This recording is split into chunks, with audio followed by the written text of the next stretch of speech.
എന്തുകൊണ്ടാണെന്നറിയാമോ? പഴക്കവും തഴക്കവും ഒക്കെ വന്നപ്പോൾ ഇത് ബോറടി ആയിട്ട് തോന്നാൻ തുടങ്ങി.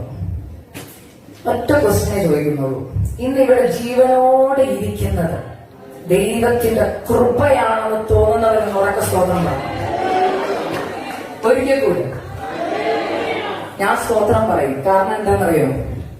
കഴിഞ്ഞ വർഷം ഈ സമയം ശ്വാസം കിട്ടാതെ ഓക്സിജന് വേണ്ടി സ്ട്രഗിൾ ചെയ്ത് എന്റെ മൂന്നാമത്തെ കുഞ്ഞിനെ പ്രഗ്നന്റ് ആയിരിക്കുമ്പോൾ എന്റെ കട്ടിലിൽ കിടന്ന ദിവസമായിരുന്നു. ഓക്സിജന്റെ വില അറിയാവുമെന്ന് ചോദിച്ചാൽ എനിക്കറിയാം. മരിച്ചു പോകുമെന്ന് ചിന്തിച്ചാണ് ഞാൻ. എന്റെ കുഞ്ഞുങ്ങൾ അനാഥമാകുമെന്ന് ചിന്തിച്ച ദിവസങ്ങളാണ്. എന്റെ കർത്താവ് പറഞ്ഞു, നിന്നോടുള്ള വാഗ്ദത്തം തീർന്നിട്ടില്ല. അത് പ്രാപിച്ചെടുക്കണമെങ്കിൽ ജീവനോട് ഇരുന്നേ പറ്റൂ. ഇന്ന് ആ വാഗ്ദത്തത്തിന്റെ നിവർത്തിക്കാൻ ഞാൻ ഇവിടെ നിൽക്കുന്നത്. അങ്ങനെയെങ്കിൽ മിണ്ടാതിരിക്കാൻ എനിക്ക് പറ്റുമോ?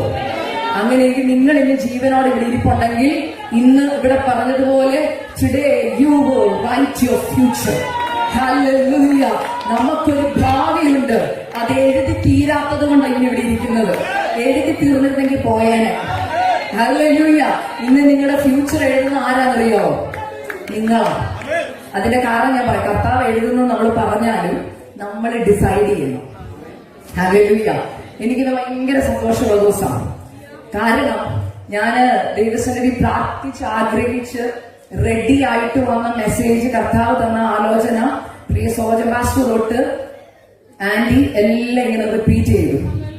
അപ്പൊ എനിക്ക് ഭയങ്കര സന്തോഷം. ആത്മാവിന്റെ നടത്തിപ്പ് എന്ന് പറയുന്നത് അതാ, പരിശുദ്ധാത്മാവിന്റെ നടത്തിപ്പ്. അതുകൊണ്ട് ആ നടത്തിപ്പിൽ ഞാൻ ആശ്രയിക്കുന്നു. ഞാൻ ഈ മീറ്റിംഗിലേക്ക് എന്നെ ക്ഷണിച്ച പ്രിയ ഗ്രേസി ഫിലിപ്പ് സിസ്റ്ററോടുള്ള പ്രത്യേക നന്ദി അറിയിക്കുന്നു. അതുപോലെ തന്നെ ഈ യുണൈറ്റഡ് ചാവൽ പെന്തക്കോസ്റ്റൽ ചർച്ചിന്റെ പ്രസിഡന്റ് ആയിരിക്കുന്ന പാസ്റ്റർ സോജൻ പാസ്റ്റർ, അതുപോലെ ഇവരുടെ എല്ലാ ദൈവമക്കൾക്കായി ഞാൻ ദൈവത്തെ സ്തുതിക്കുന്നു, സ്തോത്രം ചെയ്യുന്നു. ഇവിടെ ഇൻട്രൊഡ്യൂസ് ചെയ്ത പോലെ എന്റെ പേര് അക്സാം. ഞാൻ വിവാഹം കഴിഞ്ഞ് എനിക്ക് 3 കുഞ്ഞുങ്ങളുണ്ട്. ഞങ്ങൾ കുടുംബമായി US ഫ്ലോറിഡ എന്ന് പറയുന്ന സ്ഥലത്തായിരിക്കുന്നു.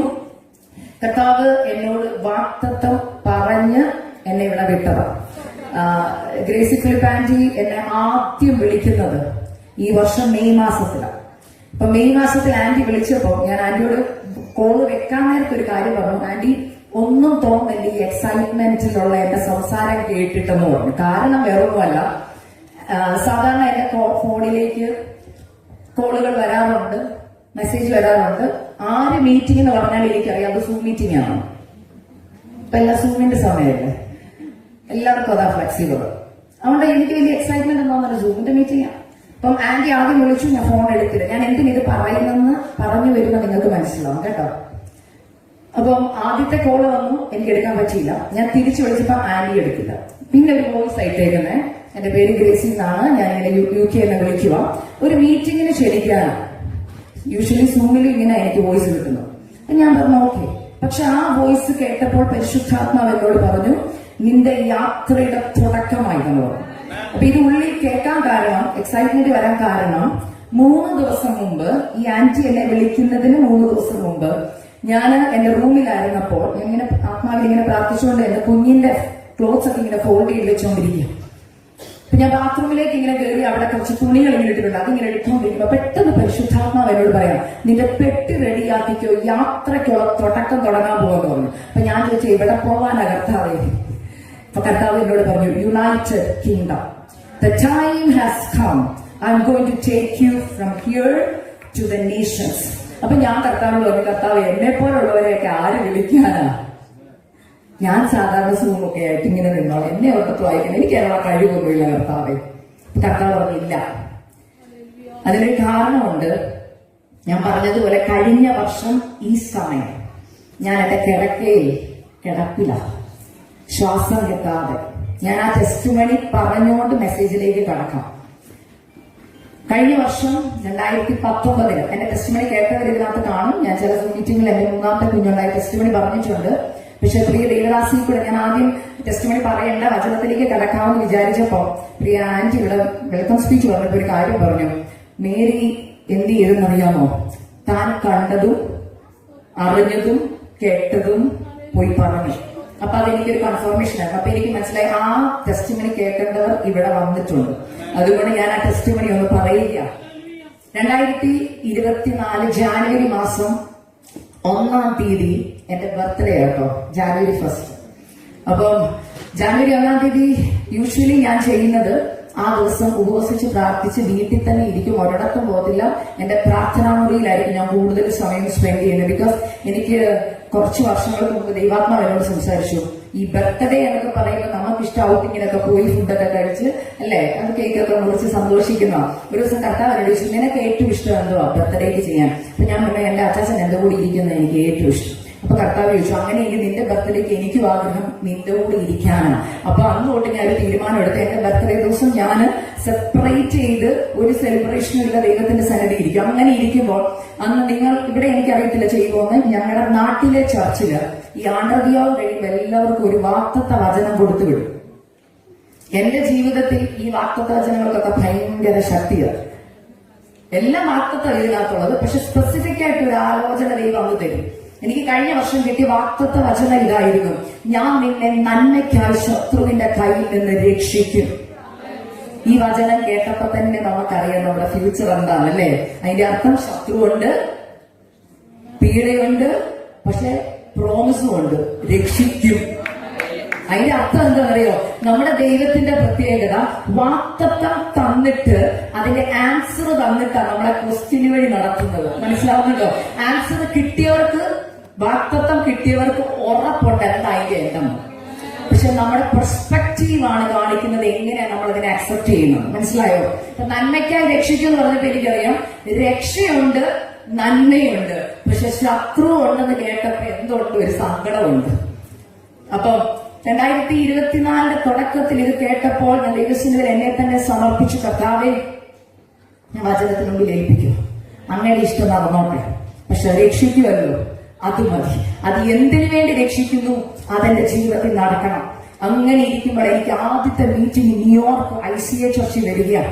ഫസ്റ്റ് ഇൻവിറ്റേഷൻ ആ വർഷത്തെ. അപ്പം കുഞ്ഞുങ്ങളെ രണ്ടുപേരും ഇച്ചിരി മൂത്ത 2 കുഞ്ഞുങ്ങൾ ഇച്ചിരി വളർന്നതുകൊണ്ട് അച്ചാച്ചന്റെ ഇടയ്ക്കിലാക്കിയിട്ട് ഞാൻ ന്യൂയോർക്കിലേക്ക് യാത്ര തിരിക്കുക. പലരും എന്നോട് ചോദിക്കാറുണ്ട്, ഈ മീറ്റിങ്ങിനൊക്കെ എങ്ങനെ മെസ്സേജ് പ്രിപ്പയർ ചെയ്യുന്നത്? ഞാൻ ബൈബിൾ സ്കൂളിലൊന്നും പോയിട്ടില്ല കേട്ടോ. എന്റെ ജീവിതമാണ് എന്റെ പ്രസംഗം. എന്റെ ജീവിതത്തിൽ എന്ത് ദൈവം ചെയ്തോ ഞാൻ ആ മേരിയ ചെയ്തത് വന്ന് വിളിച്ചു പറയും, അതാണ് മെസ്സേജ്. ഹല്ലേലൂയ.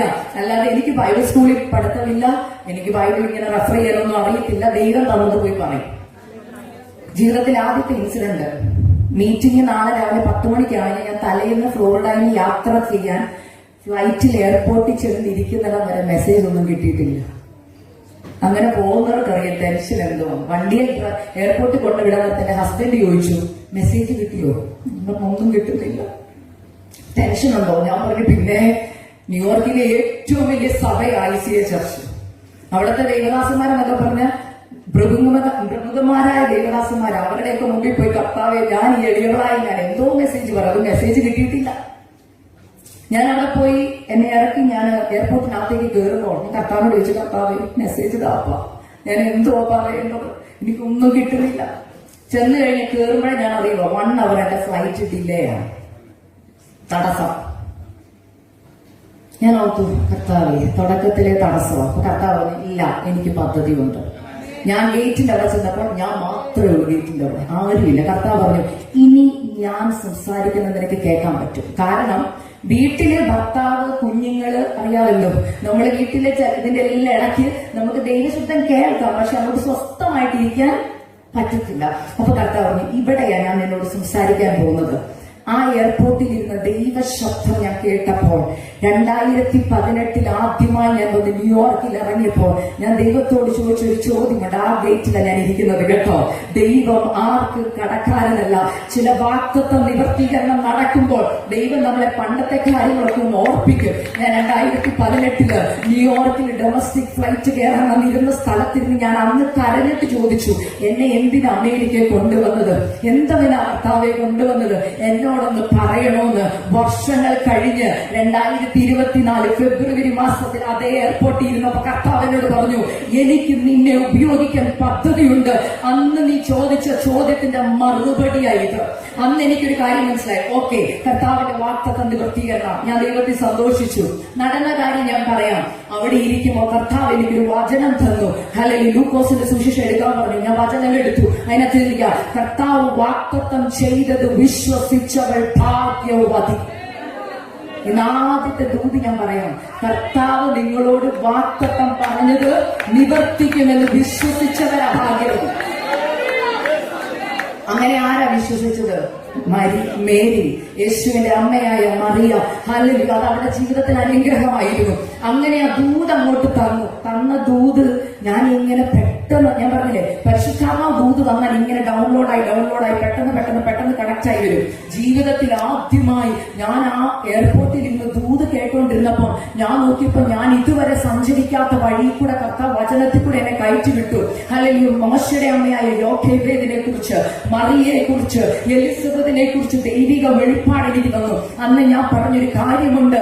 ഹല്ലേലൂയ. വാഗ്ദത്ത സന്തതികളെ ആർക്കെങ്കിലും വേണമെങ്കിൽ ആദ്യം അമ്മമാരെ ദൈവം സെപ്പറേറ്റ് ചെയ്തിരിക്കും. അതായത് നിങ്ങളുടെ ലൈഫിൽ ഒരു വിൽഡർനെസ്സിനെ ദൈവം അനുവദിച്ചിരിക്കും. ആ വിൽഡർനെസ് കഴിഞ്ഞാലേ വാഗ്ദത്ത സന്തതി പുറത്തു വരുന്നു. എല്ലാ അമ്മമാരുടെ ലൈഫ് നോക്കിക്കോ. വാഗ്ദത്ത തലമുറ എവിടെ വന്നിട്ടുണ്ടോ ആ അമ്മമാര് വിൽഡർനെസ് കൂടെ കടന്നുപോയിട്ടുണ്ട്. ഈ ദൂത് അവിടെ പോയി പറഞ്ഞു, തിരിച്ചു വന്നു. പാസ്റ്റർമാർക്കറിയാം, വചനം പറഞ്ഞ് തിരിച്ചു വരാൻ എളുപ്പമാണ് അല്ലേ? ദൈവം ദൂത് പറഞ്ഞിച്ചു. എന്റെ വിചാരം അത് ICA ചർച്ചകാർക്കുള്ളതാണ്. ഫെബ്രുവരി കഴിഞ്ഞ് തിരിച്ച് വീട്ടിൽ വന്നു. മാർച്ച് കഴിഞ്ഞ് ഏപ്രിൽ കഴിഞ്ഞ് മെയ് 1-ാം തീയതി ആയപ്പോ എനിക്ക് വേറൊരു സൂം മീറ്റിംഗ് വന്നു. ആ സൂം മീറ്റിംഗിൽ വചനം പറഞ്ഞിട്ടുണ്ടപ്പോ ഇങ്ങനെ ഒരു വചനം ഞാൻ പറഞ്ഞു, കണ്ണുനീരോടെ വിതയ്ക്കുന്നവർ ആർപ്പോടെ കൊയ്യും. ഈ ദൂത് ഇങ്ങനെ പറഞ്ഞുകൊണ്ടിരിക്കുമ്പോൾ ഞാൻ പോലും അറിയാതെ പരിശുദ്ധാത്മാവ് എന്റെ നാവിൽ ഇങ്ങനെ പറഞ്ഞു, ചില വാഗ്ദത്ത തലമുറകൾ പുറത്തു വരണമെങ്കിൽ കണ്ണുനീര് കൊണ്ട് നീ നിന്റെ വിത്താകുന്ന വാഗ്ദത്തത്തെ നനയ്ക്കണമെന്ന് പറഞ്ഞു. ഈ വചനം പറഞ്ഞുകൊണ്ടിരിക്കുമ്പോൾ ഞാൻ എടുത്തു പറഞ്ഞൊരു വാക്കുണ്ട്. ഞാനത് കട്ട് ഷോട്ട് ചെയ്ത സൂമിൽ എടുത്ത് എന്റെ ഫോണിൽ സേവ് ചെയ്തിട്ടുണ്ട്. ഞാൻ അറിഞ്ഞില്ല ഇത് പറഞ്ഞത്. പരിശുദ്ധാത്മാവ് നമ്മളെ കൊണ്ട് പറയിപ്പിക്കുന്നതാ.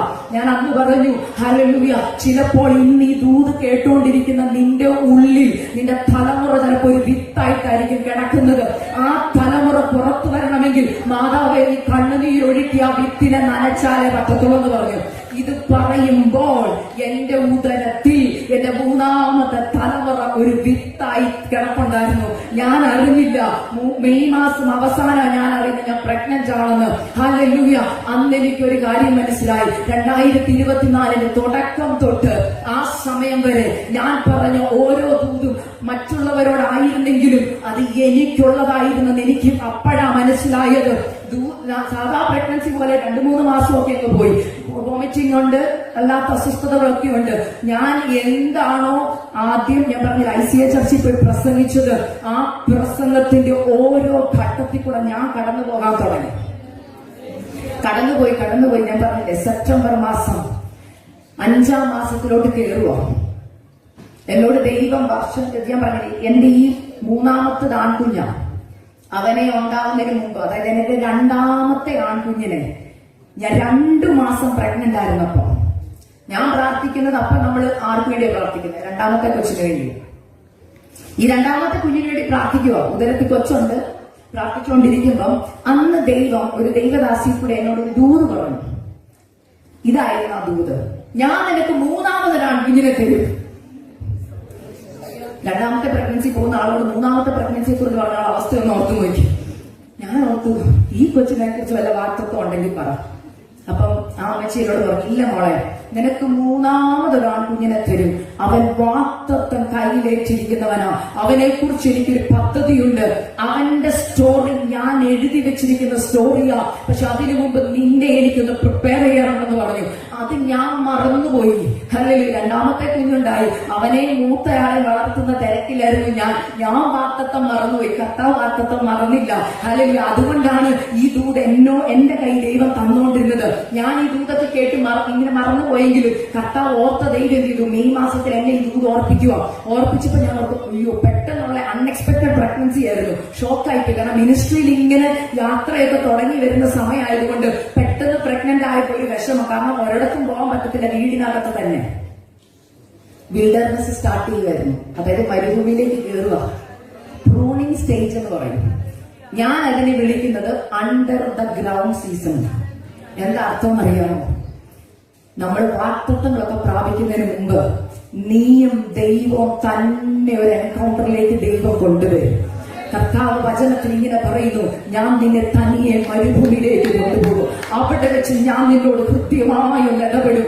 ഇന്നിവിടെ ഇരിക്കുന്ന ആരെങ്കിലും ഒരു വിൽഡർനെസിന്റെ സ്റ്റേജിൽ കൂടെ കടന്നു പോകുന്നെങ്കിൽ പരിശുദ്ധാത്മ പറയുക, നിന്നോട് പറഞ്ഞ ഒരു വാഗ്ദത്തം പുറത്തു വരാനുണ്ട്. അത് പുറത്തു വരണമെങ്കിൽ നീ വെറുതെ ഇങ്ങനെ പോയാൽ പറ്റത്തില്ല. ചിലതിനെ ചെത്താനുണ്ട്, ചിലതിനെ മുറിക്കാനുണ്ട്. അധികം ഫലം കായ്ക്കേണ്ടതിന് അതിശക്തമായ ചില വാഗ്ദത്തങ്ങൾ പുറത്തു വരേണ്ടതിന് ഒരു വലിയ പ്രവർത്തിക്കായി ഞാൻ നിന്നെ വിൽഡർനെസ്സിലേക്ക് അയക്കുകയാണ്. ഏത് മാതാക്കളെ നോക്കിയിട്ട് അവർക്ക് വിൽഡർനെസ് ഉണ്ടായിട്ടുണ്ട്. സാധാ പ്രഗ്നൻസി, സാധാ ഡെലിവറി ആണെങ്കിൽ ഓർക്കും അത്ര വലിയ ഗോളിംഗ് അല്ല. പക്ഷെ എല്ലാവർക്കും ഇല്ലാത്ത പ്രഗ്നൻസി കോംപ്ലിക്കേഷൻസിൽ കൂടെ നീ കടന്നു പോകുന്നുണ്ടെങ്കിൽ നിന്റെ ഉദരത്തിൽ കിടക്കുന്നത് ഒരു അഭിഷക്തനാ, ഒരു അഭിഷേകം ക്യാരി ചെയ്യുന്ന തലമുറയാ. കാരണം ശത്രുവിന്റെ തലയെ തകർക്കാൻ ഒരു യേശു ജനിച്ചപ്പോൾ മറിയ കടന്നുപോയത് സാധാ ഒരു വിഷയത്തിൽ കൂടെ അല്ല. അതിൽ നിന്ദകളുണ്ടായിരുന്നു, അപമാനങ്ങളുണ്ടായിരുന്നു, അപവാദങ്ങളുണ്ടായിരുന്നു. എന്നാൽ ആ അമ്മ പിടിച്ചു നിന്നതുകൊണ്ടാ ഒരു യേശു ജനിച്ചത്, അല്ലെ? അങ്ങനെയെങ്കിൽ ഇന്ന് ചിലരോട് കർത്താവ് പറയുക, നിന്റെ മേൽ ഒരു വാഗ്ദത്തം ഉണ്ടെങ്കിൽ അത് പുറത്തു വരണമെങ്കിൽ ഒരു വിൽഡർനെസ് ഉണ്ട്. ഞാൻ അങ്ങനെ 5-ാം മാസത്തിൽ കയറിയപ്പോൾ അതുവരെ കുഴപ്പമൊന്നുമില്ല. ഈ സെപ്റ്റംബർ മാസം ആദ്യത്തെ ആഴ്ച അതുവരെ എന്റെ മമ്മി കൂടെ ഉണ്ടായിരുന്നു. മമ്മി പോയി 3-4 ദിവസം കഴിഞ്ഞപ്പോ എനിക്ക് അസ്വസ്ഥത തുടങ്ങിയത്. അപ്പൊ അന്ന് പെട്ടെന്നുണ്ടായ ഒരു കാര്യം ഞാൻ പറയുക. ആ ആഴ്ചയില് ഒരു ഹൈന്ദവ കുടുംബം, 4 പേരുള്ള ഒരു കുടുംബം. ആ കുടുംബത്തിൽ സൂമിക്കൂടെ ഞാൻ വചനം പറഞ്ഞ് അവര് 3 പേര്, ഒരമ്മച്ചി, മോനും മരുമോളും, ഇവര് 3 പേര് രക്ഷിക്കപ്പെട്ടു. ഇവര് രക്ഷിക്കപ്പെട്ട് കഴിഞ്ഞ് 3 ദിവസം കഴിഞ്ഞപ്പോൾ എനിക്ക് അസ്വസ്ഥത. അപ്പൊ നമുക്കൊക്കെ ഒരു ചിന്തയുണ്ടല്ലോ, ശുശ്രൂഷയുടെ പോരാട്ടം, അല്ലേ? ഞാനും അങ്ങനെയൊക്കെ ചിന്തിച്ചോണ്ടായിരുന്നേ. പക്ഷെ പിന്നെ മനസ്സിലായല്ല, എന്നോട് കർത്താവ് പറഞ്ഞിരുന്നു അണ്ടർ ദ ഗ്രൗണ്ട് സീസൺ ആണ്. ഈ മണ്ണിന്റെ അടിയിൽ പോകാൻ പറഞ്ഞ പൊക്കോണം, അതാണ് നല്ലത്. ഇല്ലേ കർത്താവ് പിടിച്ച് മണ്ണിന്റെ അടിയിൽ ഇടും. മരിച്ചു പോകുന്ന കാര്യമല്ല കേട്ടോ പറയുന്നത്. ഈ അണ്ടർ ദ ഗ്രൗണ്ട് സീസൺ എന്ന് പറഞ്ഞാൽ എന്താ, ഞാൻ എക്സ്പ്ലെയിൻ ചെയ്തു തരാം. മണ്ണിന്റെ അടിയിൽ ഒരു വിത്ത് കിടന്നാൽ അവിടെ എന്തോ അറിയോ, ഏകാന്തതയാ. പുറത്താരെങ്കിലുമായിട്ട് കണക്ഷൻ ഉണ്ടോ? ഇല്ല. ചിലരുമായിട്ട് നിങ്ങളെ സെപ്പറേറ്റ് ചെയ്ത് ഭർത്താവ് കൂടെ കാണത്തില്ല. ചില ഭർത്താവ് ജോലി പോകും, നിങ്ങൾ ഒറ്റയ്ക്കാവും. ഭർത്താവിനെ കാണാൻ പോലും കിട്ടുന്നില്ല, സംസാരിക്കാൻ കിട്ടുന്നില്ല, ആരെ വിളിച്ചിട്ട് ഫോണും കിട്ടുന്നില്ല. ആകെ ഒരു ഒറ്റപ്പെടൽ, ആകെ ഒരു ഏകാന്തത എന്ന് തോന്നുമ്പോ ഓർത്തോ, അണ്ടർ ദ ഗ്രൗണ്ടിൽ കർത്താവ് കയറ്റിയേക്കുക. കർത്താവിന് എന്തൊക്കെയോ ദൂത് കൈമാറാനുണ്ട്. ആ അണ്ടർ ദ ഗ്രൗണ്ടിൽ ദൈവവുമായിട്ടുള്ള ബന്ധത്തിൽ ആ വിത്ത് വന്നാൽ അത് വെള്ളം അബ്സോർബ് ചെയ്ത്, സൂര്യപ്രകാശം അബ്സോർബ് ചെയ്ത് അല്പം നാളുകൾ കഴിയുമ്പോൾ അതിൽ നിന്നൊരു മുള പുറപ്പെട്ടു വരും. അതൊരു വൃക്ഷമായി തീരും. അതിന്റെ മേലുള്ള ദൈവിക പദ്ധതികൾ പുറത്തു വരും. ഹല്ലേലൂയ. ഞാനിത് പറയാൻ കാരണം ആ സമയത്താണ് എനിക്ക് ശ്വാസം മുട്ടൽ തുടങ്ങുന്നത്. സാധാ ശ്വാസം മുട്ടലല്ല. എന്നോട് ഈ ജേർണി തുടങ്ങിയപ്പോഴേ കർത്താവ് പറഞ്ഞു, സാധാരണ പോലത്തെ 2 പ്രഗ്നൻസി പോലെ അല്ല ഈ ജേർണി എന്നോട് പറഞ്ഞായിരുന്നു. പക്ഷെ തുടക്കമെല്ലാം ജേർണി ഒരുപോലെ ആയിരുന്നു, ഞാൻ കാര്യമാക്കില്ല. പക്ഷെ നിങ്ങളോട് പറയാം, ഞാൻ US താമസിക്കാൻ നിങ്ങൾക്കറിയാം, അവിടെ ഹോസ്പിറ്റലിൽ പോകണം, ട്രീറ്റ്മെന്റ് കറക്റ്റ് സമയത്ത് എടുക്കണം, ഇല്ലെങ്കിൽ പ്രശ്നമാണ്. പക്ഷെ കർത്താവ് എന്നോട് പറഞ്ഞായിരുന്നു ഈ ജേർണി സ്പെഷ്യലാണ്. എന്തായിരുന്നു അറിയോ? കഴിഞ്ഞ വർഷത്തെ പ്രഗ്നൻസിയിൽ എനിക്കൊരു ഡോക്ടർ ഇല്ലായിരുന്നു, എനിക്കൊരു ഒറ്റ അപ്പോയിന്റ്മെന്റ് ഇല്ലായിരുന്നു. ഞാനും ദൈവവും മാത്രം. ഡെലിവറിയുടെ അന്നാണ് ഞാൻ ആദ്യമായിട്ട് ഹോസ്പിറ്റലിൽ കയറുന്നത്. അൾട്രാസൗണ്ട് ചെയ്തിട്ടില്ല, കൊച്ചാരെന്ന് എനിക്ക് അറിയത്തില്ല. കർത്താവ് പറഞ്ഞതുപോലെ സ്റ്റെപ്പ് എടുത്ത് വെച്ചു. ഡെലിവറിക്ക് ചെന്നപ്പോ ഡോക്ടർ എന്നോട് ചോദിച്ചു, ചെക്കപ്പ് ഇല്ലായിരുന്നു? ഇല്ല. എന്താ കാരണം? എനിക്ക് അപ്പോയിന്റ്മെന്റ് കിട്ടിയില്ല. എനിക്ക് 2 കാരണമുണ്ട്. ഒന്ന്, ആദ്യം എനിക്ക് ഇൻഷുറൻസ് പ്രശ്നമായിരുന്നു. എന്റെ ഹസ്ബൻഡ് ജോലി ഒന്ന് സ്വിച്ച് ചെയ്തോണ്ട് ഇൻഷുറൻസ് പ്രശ്നമായിരുന്നു. ഇൻഷുറൻസ് റെഡിയായി വന്ന് ഞാൻ ഹോസ്പിറ്റലിൽ വിളിച്ചപ്പോൾ അവർ പറഞ്ഞു 30 വീക്സ് കഴിഞ്ഞുകൊണ്ട് എടുക്കാൻ പറ്റത്തില്ലെന്ന് പറഞ്ഞു. ഇതിനൊക്കെ മുമ്പേ കർത്താവ് മര്യാദയ്ക്ക് എന്നോട് പറഞ്ഞതാ, ഈ ജേർണി ഡിഫറൻറ്റാ, ഞാനും നീയും തന്നെയാണെന്ന് പറഞ്ഞായിരുന്നു. ഈ എന്താണെന്നറിയോ, ഞാൻ അന്ന് പ്രസംഗത്തിൽ ഇങ്ങനെ ഒരു കാര്യം പറഞ്ഞു, യോക്കേബേദിനും മറിയയ്ക്കും എലിസബത്തിനും ഒന്നും ഒരു ഡോക്ടർമാരും ഇല്ലായിരുന്നു. ആരാ ഇറങ്ങി വന്നെന്നറിയോ അവർക്ക് വേണ്ടി? ദൈവത്തിന്റെ ദൂതന്മാർ അവർക്ക് വേണ്ടി ഇറങ്ങി വന്നത്. പരിശുദ്ധാത്മാവാണ് അവരെ പ്രൊട്ടക്ട് ചെയ്തെന്ന് പറഞ്ഞു. പറയാൻ എളുപ്പമായിരുന്നു, ജീവിതത്തിൽ വന്നപ്പോ പാടായിരുന്നു. പക്ഷെ എന്റെ ലൈഫിൽ എനിക്കൊരു കാര്യം പറയാം, എന്റെ ജീവിതത്തിൽ പരിശുദ്ധാത്മാവായിരുന്നു എന്റെ മുറിയിൽ ഇറങ്ങി വന്നത്. ഓരോ സമയം ശ്വാസം എടുക്കാൻ ഞാൻ ബുദ്ധിമുട്ടിയപ്പോൾ കർത്താവിനോട് ഞാൻ പറഞ്ഞു, കർത്താവേ ഞാൻ എന്തുവാ ചെയ്യേണ്ടത്? അന്ന് കർത്താവ് പറഞ്ഞൊരു കാര്യമുണ്ട്, 5ാം മാസത്തിലോട്ട് കയറിയതേ ഉള്ളൂ. ഉപവാസത്താലും പ്രാർത്ഥനയാലും അല്ലാതെ ഈ തലമുറത്ത് പുറത്ത് വരാൻ പറ്റത്തില്ലെന്ന് പറഞ്ഞു. ഞാനത് പറയുമ്പോ ഇവിടെയുള്ള നിങ്ങളൊക്കെ തലമുറകളുള്ളവരായിരിക്കാം, പ്രഗ്നന്റ് എക്സ്പീരിയൻസ് ഉള്ളവരുടെ കാര്യം ഞാൻ പറയുന്നത്. പ്രഗ്നന്റ് ആയിരിക്കും ഉപവസിക്കാൻ പരിശുദ്ധാത്മാവ് പറയൂ? ചോദിക്കുക. പ്രഗ്നന്റ് ആയിരിക്കുമ്പോ ഉപവസിക്കാൻ പരിശുദ്ധാത്മാവ് പറയുമോ? പറയും. എല്ലാവരോടും പറയത്തുമില്ല. നീ അനുസരിക്കുന്നുവെന്ന് ദൈവത്തിന് കണ്ടാൽ, നിന്റെ മേലുള്ള വിളി വലുതാന്ന് കണ്ടാൽ ഇരുത്തും ദൈവമക്കളെ. ഞാനൊരു കാര്യം പറയാം, പാടായിരുന്നു ആദ്യം കേൾക്കാൻ. കർത്താവിനോട് പറഞ്ഞു, നീ ഇരുന്നേ പറ്റൂ. രാവിലെ തൊട്ട് ഉച്ച വരെ നീ എന്റെ സന്നിധിയിൽ ഇരുന്നേ പറ്റൂ. എന്റെ ബ്ലഡ് പ്രഷർ ഡ്രോപ്പ് ആവാൻ തുടങ്ങി. എനിക്ക് already low sugar, low blood pressure ഉള്ള ആളാണ്. ഹല്ലേലൂയ. പക്ഷെ കർത്താവ് പറഞ്ഞിരിക്കാൻ. ഞാൻ ആദ്യം ഒരു സംശയം, കർത്താവെ ഇരിക്കണം. എന്റെ ആദ്യ ദിവസം ഞാൻ അച്ഛൻ പറഞ്ഞു, അച്ഛാ ഇന്ന് തൊട്ട് ഞാൻ ദിവസം ഉച്ച വരെ ഉപവാസം. അച്ഛൻ പറഞ്ഞു, എന്റെ ഹസ്ബൻഡ് ഒരു നേഴ്സാണ്, അക്സ ചിന്തിച്ചിട്ട് ചെയ്യേ.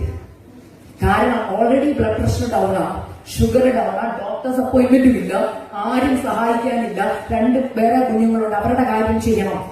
ഞാൻ ദിവസത്തിൽ ആദ്യം ഓർത്തു, കർത്താവേ ഇത് പരിശുദ്ധാത്മാവ് തന്നെയാണോ എന്നോട് പറഞ്ഞത്? എന്നാൽ 2ാമത്തെ ദിവസം എന്റെ മമ്മിയെ വിളിച്ചു, മമ്മി എനിക്ക് ഭയങ്കര ശ്വാസമുട്ടല, ഞാൻ എന്നാ ചെയ്യണം?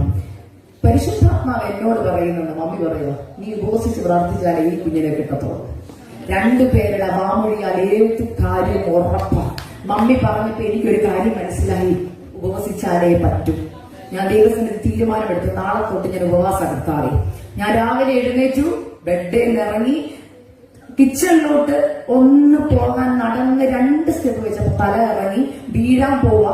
4 നോക്കണം, 5ാം മാസത്തിലോട്ട് ഞാൻ കയറിയിരിക്കാം. ഹസ്ബൻഡിനെ ഓടി വിളിച്ചു, അച്ഛൻ ഓടി വന്ന തല കറങ്ങുന്നു, തല പെരുക്കുന്നു. ഓടി വന്ന ഹസ്ബൻഡ് പിടിച്ചിട്ട് ചോദിച്ചു, ഇരിക്കണം ഉപവാസം? ഇനി പറയാൻ പോകുന്നതാണ് നിങ്ങളോടുള്ള ദൂതൻ. ദൈവം പറഞ്ഞിട്ട് കാര്യത്തിന് ഇറങ്ങിത്തിരിക്കുമ്പോൾ പ്രതികൂലമുണ്ട്. പ്രതികൂലം എന്തിനാണെന്നറിയോ? നീ എടുത്ത ഡിസിഷനിൽ നീ മാറുമോ എന്നറിയാനാണ്. എന്റെ ഹസ്ബൻഡ് 2 വട്ടം എന്നോട് ചോദിച്ചു, ഞാൻ ഫുഡ് വല്ലതും എടുക്കട്ടെ? പെട്ടെന്ന് ഞാൻ പറഞ്ഞു വേണ്ട. കാരണം വേണ്ടെന്ന് പറയാൻ എളുപ്പമല്ലായിരുന്നു, എനിക്ക് വേണമെന്നുണ്ട്. ഷുഗർ ഡൗൺ ആവുന്നുണ്ട്, പേടിയുണ്ട്. കാരണം വയറ്റിൽ കിടക്കുന്ന കുഞ്ഞിനെ കുറിച്ച് നമ്മൾ ആദ്യം ചിന്തിക്കുന്നത്. പെട്ടെന്ന് ഞാൻ ഒരു ശബ്ദം കേൾക്കുകയാണ്, നീ ഉപവസിച്ചാൽ ഈ കുഞ്ഞ് മരിച്ചു പോകും. നീ ഉപവസിച്ചാൽ ഈ കുഞ്ഞിന് വല്ല പറ്റിയാൽ നിന്നെ ആൾക്കാരെല്ലാം കളിയാക്കും. നീ ശുശ്രൂഷയ്ക്ക് ഇറങ്ങിയിട്ട് നീ ഇങ്ങനെയൊക്കെ ചെയ്താൽ ആൾക്കാർ നിന്നെ പഴിക്കും, ദൂഷിക്കും. ഇങ്ങനെ കുറെ ശബ്ദങ്ങൾ ഞാൻ കേൾക്കാൻ തുടങ്ങി. അച്ചാച്ച സംസാരിക്കുന്നുണ്ട്, പക്ഷെ അതിനേക്കാൾ ഉപരി ഞാൻ കേൾക്കുന്ന ഈ നെഗറ്റീവ് സംസാരമാണ്. ഇങ്ങനെ സംസാരിച്ചുകൊണ്ടിരുന്നപ്പോ ഞാൻ ഉള്ളി പ്രാർത്ഥിച്ചു, പരിശുദ്ധാത്മാവേ എന്നെ ഒന്ന് ഹെൽപ്പ് ചെയ്യും, എനിക്ക് പറ്റുന്നില്ല.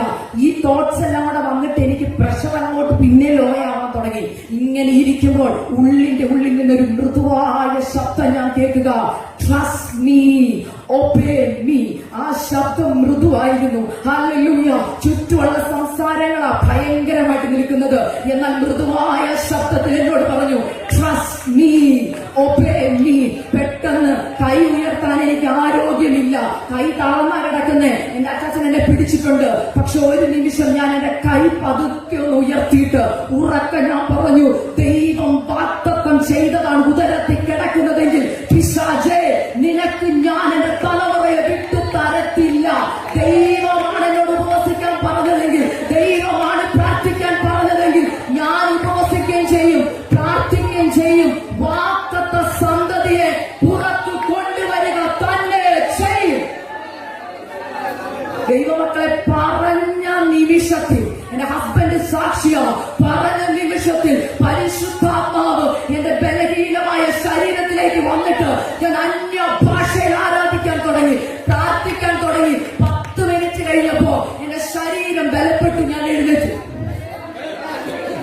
അന്ന് എനിക്കൊരു കാര്യം മനസ്സിലായി. അങ്ങനെ പറഞ്ഞ ഒരു പ്രസംഗം യൂട്യൂബിൽ കിടക്കുന്നുണ്ട്, പറ്റുന്നവരൊന്ന് പോയി കേൾക്കണം. ഞാൻ ആധാരങ്ങളുടെ ഫലം സൃഷ്ടിക്കും. നീ എന്ത് വാഗൊണ്ട് പറയുന്നോ അത് ദൈവം നിനക്ക് വേണ്ടി സൃഷ്ടിക്കുമെന്ന്. കാരണം നീ ദൈവത്തിന്റെ പൈതല. നീ നെഗറ്റീവ് പറഞ്ഞാൽ നെഗറ്റീവ് നടക്കും, നീ പോസിറ്റീവായത് പറഞ്ഞാൽ. ഇത് പറഞ്ഞ സെക്കൻഡിൽ എന്റെ ശരീരത്തിൽ വിടുതൽ വന്നു, അതായത് ബലം വന്നു. പക്ഷെ ഓരോ ദിവസവും ഫാസ്റ്റിംഗ് പാടായിരുന്നു, ഈസി ആയിരുന്നില്ല. ഡൗട്ട് വരാൻ തുടങ്ങി. പെട്ടെന്ന് ഞാൻ കട്ട് ഷോട്ട് ചെയ്യാൻ മെസ്സേജ്, നിങ്ങളോട് ദൈവം തന്ന ദൂത് കിടക്കാം, പെട്ടെന്ന് പറയാം.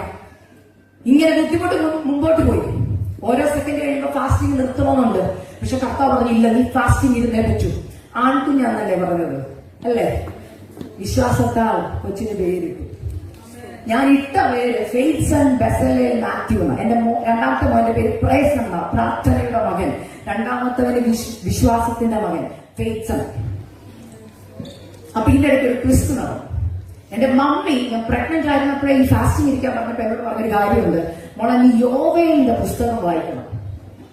ഞാൻ ചോദിച്ചു എന്തിനാ? എനിക്ക് അറിയത്തില്ല. പരിശുദ്ധാത്മ പറയുന്നത് നീ യോവേലിന്റെ പുസ്തകം വായിക്കണം. ഞാൻ നോക്കി വായിച്ചേക്കാം. യോവേലിന്റെ പുസ്തകം വായിക്കുന്നുണ്ട്, എല്ലാ ദിവസവും വായിക്കുന്നുണ്ട്. 2 അധ്യായം വായിക്കും, ഭയങ്കര സന്തോഷം. അന്ത്യകാലത്തിന് സകല എടുത്തു വരും, ആത്മാവിനെ പോയി, അതൊക്കെ വായിക്കും, ഭയങ്കര സന്തോഷമൊക്കെ ഉണ്ട്. പക്ഷെ എന്തിനാന്ന് അറിയത്തില്ല. പക്ഷെ അന്ന് അനുസരിക്കുവോ? അങ്ങനെ ഇരിക്കുന്ന നവംബർ 13 രാവിലെ ഞാൻ മമ്മിയോട്, മമ്മി കൊച്ചിന് പേരിട്ട് കേട്ടോ, എന്തുവാ? ഫെയ്ത്സൺ. മമ്മി പറഞ്ഞു ഫെയ്ത്സൺ അല്ല, പിന്നെന്തുവാ? യോവേൽ. ഞാൻ പറഞ്ഞു പിന്നെ യോവേലോ? മമ്മി എന്ത് പറയുന്നില്ല, ഞങ്ങളുടെ ക്ലാസ് മൊത്തം ജോയലുമാണ്. ഇത്തിരി 6ാമത്തെ ജോയൽ. അങ്ങനെ മമ്മി ജോയൽ എന്നുള്ള പേര് പ്ലീസ് മമ്മി, കോമൺ പേര്, എനിക്ക് ഫെയ്ത്സൺ എന്നാണ്. പെട്ടെന്ന് മമ്മി പറഞ്ഞു, ഇത് മമ്മി പറഞ്ഞ പേരല്ല, നിന്റെ ഉദരത്തിൽ ഈ കുഞ്ഞ് ഒഴിവാകുന്നതിന് മുമ്പ് ദൈവം എന്നോട് പറഞ്ഞ ദൂതാ, നിനക്ക് ഞാനൊരു യോവേൽ പ്രവാചകനെ ഈ നാളുകളിൽ എഴുന്നേൽപ്പിക്കും എന്ന് പറഞ്ഞ ദൂതിന്റെ പേരിൽ എന്നോട് ഈ പേരിടാൻ പറഞ്ഞത്. അപ്പൊ നമുക്കൊരു പ്രശ്നമുണ്ട്, അക്സെപ്റ്റ് ചെയ്യാൻ അങ്ങോട്ട് ഒരു ബുദ്ധിമുട്ട്.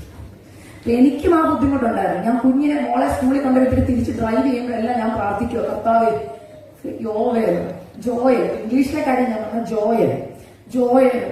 ജോയലോ പ്ലീസ് എന്നോട് നീ ഒന്ന് കൃത്യമായിട്ടൊന്ന് സംസാരിച്ചേ. മമ്മി പറയുമ്പോൾ അക്സെപ്റ്റ് ചെയ്യാൻ ബുദ്ധിമുട്ട്, നമ്മ കർത്താവ് എന്നോടൊന്ന് പറ. അന്ന് നടന്ന കാര്യം, ഞാൻ ഡെയിലി റെഗുലറായിട്ട് ഇങ്ങനെ ബൈബിൾ ഇങ്ങനെ വായിച്ചു പോകും. അപ്പൊ ഞാൻ ദൈവത്തോട് പറഞ്ഞു, ഇന്ന് വചനത്തിൽ കൂടെ കർത്താവ് എനിക്ക് എന്ത് ചെയ്യണം? ഉറപ്പ് തരണം. കർത്താവിനോട് പറഞ്ഞ കർത്താവ് അങ്ങനെ തരുന്ന ദൈവമാണ്. അന്ന് ഞാൻ വായിക്കേണ്ടത് ഏതായിരുന്നറിയോ? അപ്പോസ്തലപ്രവൃത്തി 2-ാം അധ്യായം. അന്ന് വായിക്കേണ്ടത് നവംബർ 13. അപ്പോസ്തലപ്രവൃത്തി 2-ാം അധ്യായം എടുത്ത് ഞാൻ പ്രാർത്ഥനാ മുറിക്കെടുത്ത് വായിക്കുക. ഞാൻ പറഞ്ഞു, കർത്താവേ എനിക്ക് നമ്മൾ ചാലഞ്ച് ചെയ്യുന്ന ആരെയാണെന്നറിയോ? സകലത്തെ സൃഷ്ടിച്ച ദൈവത്തെയോ. ഞാൻ പറഞ്ഞു, ഈ വചനത്തിൽ കൂടെ കർത്താവ് എനിക്ക് കൺഫർമേഷൻ തന്നാൽ ഞാൻ എന്ത് ചെയ്യും? കൊച്ചിന് യോവേലിന്റെ പേര്.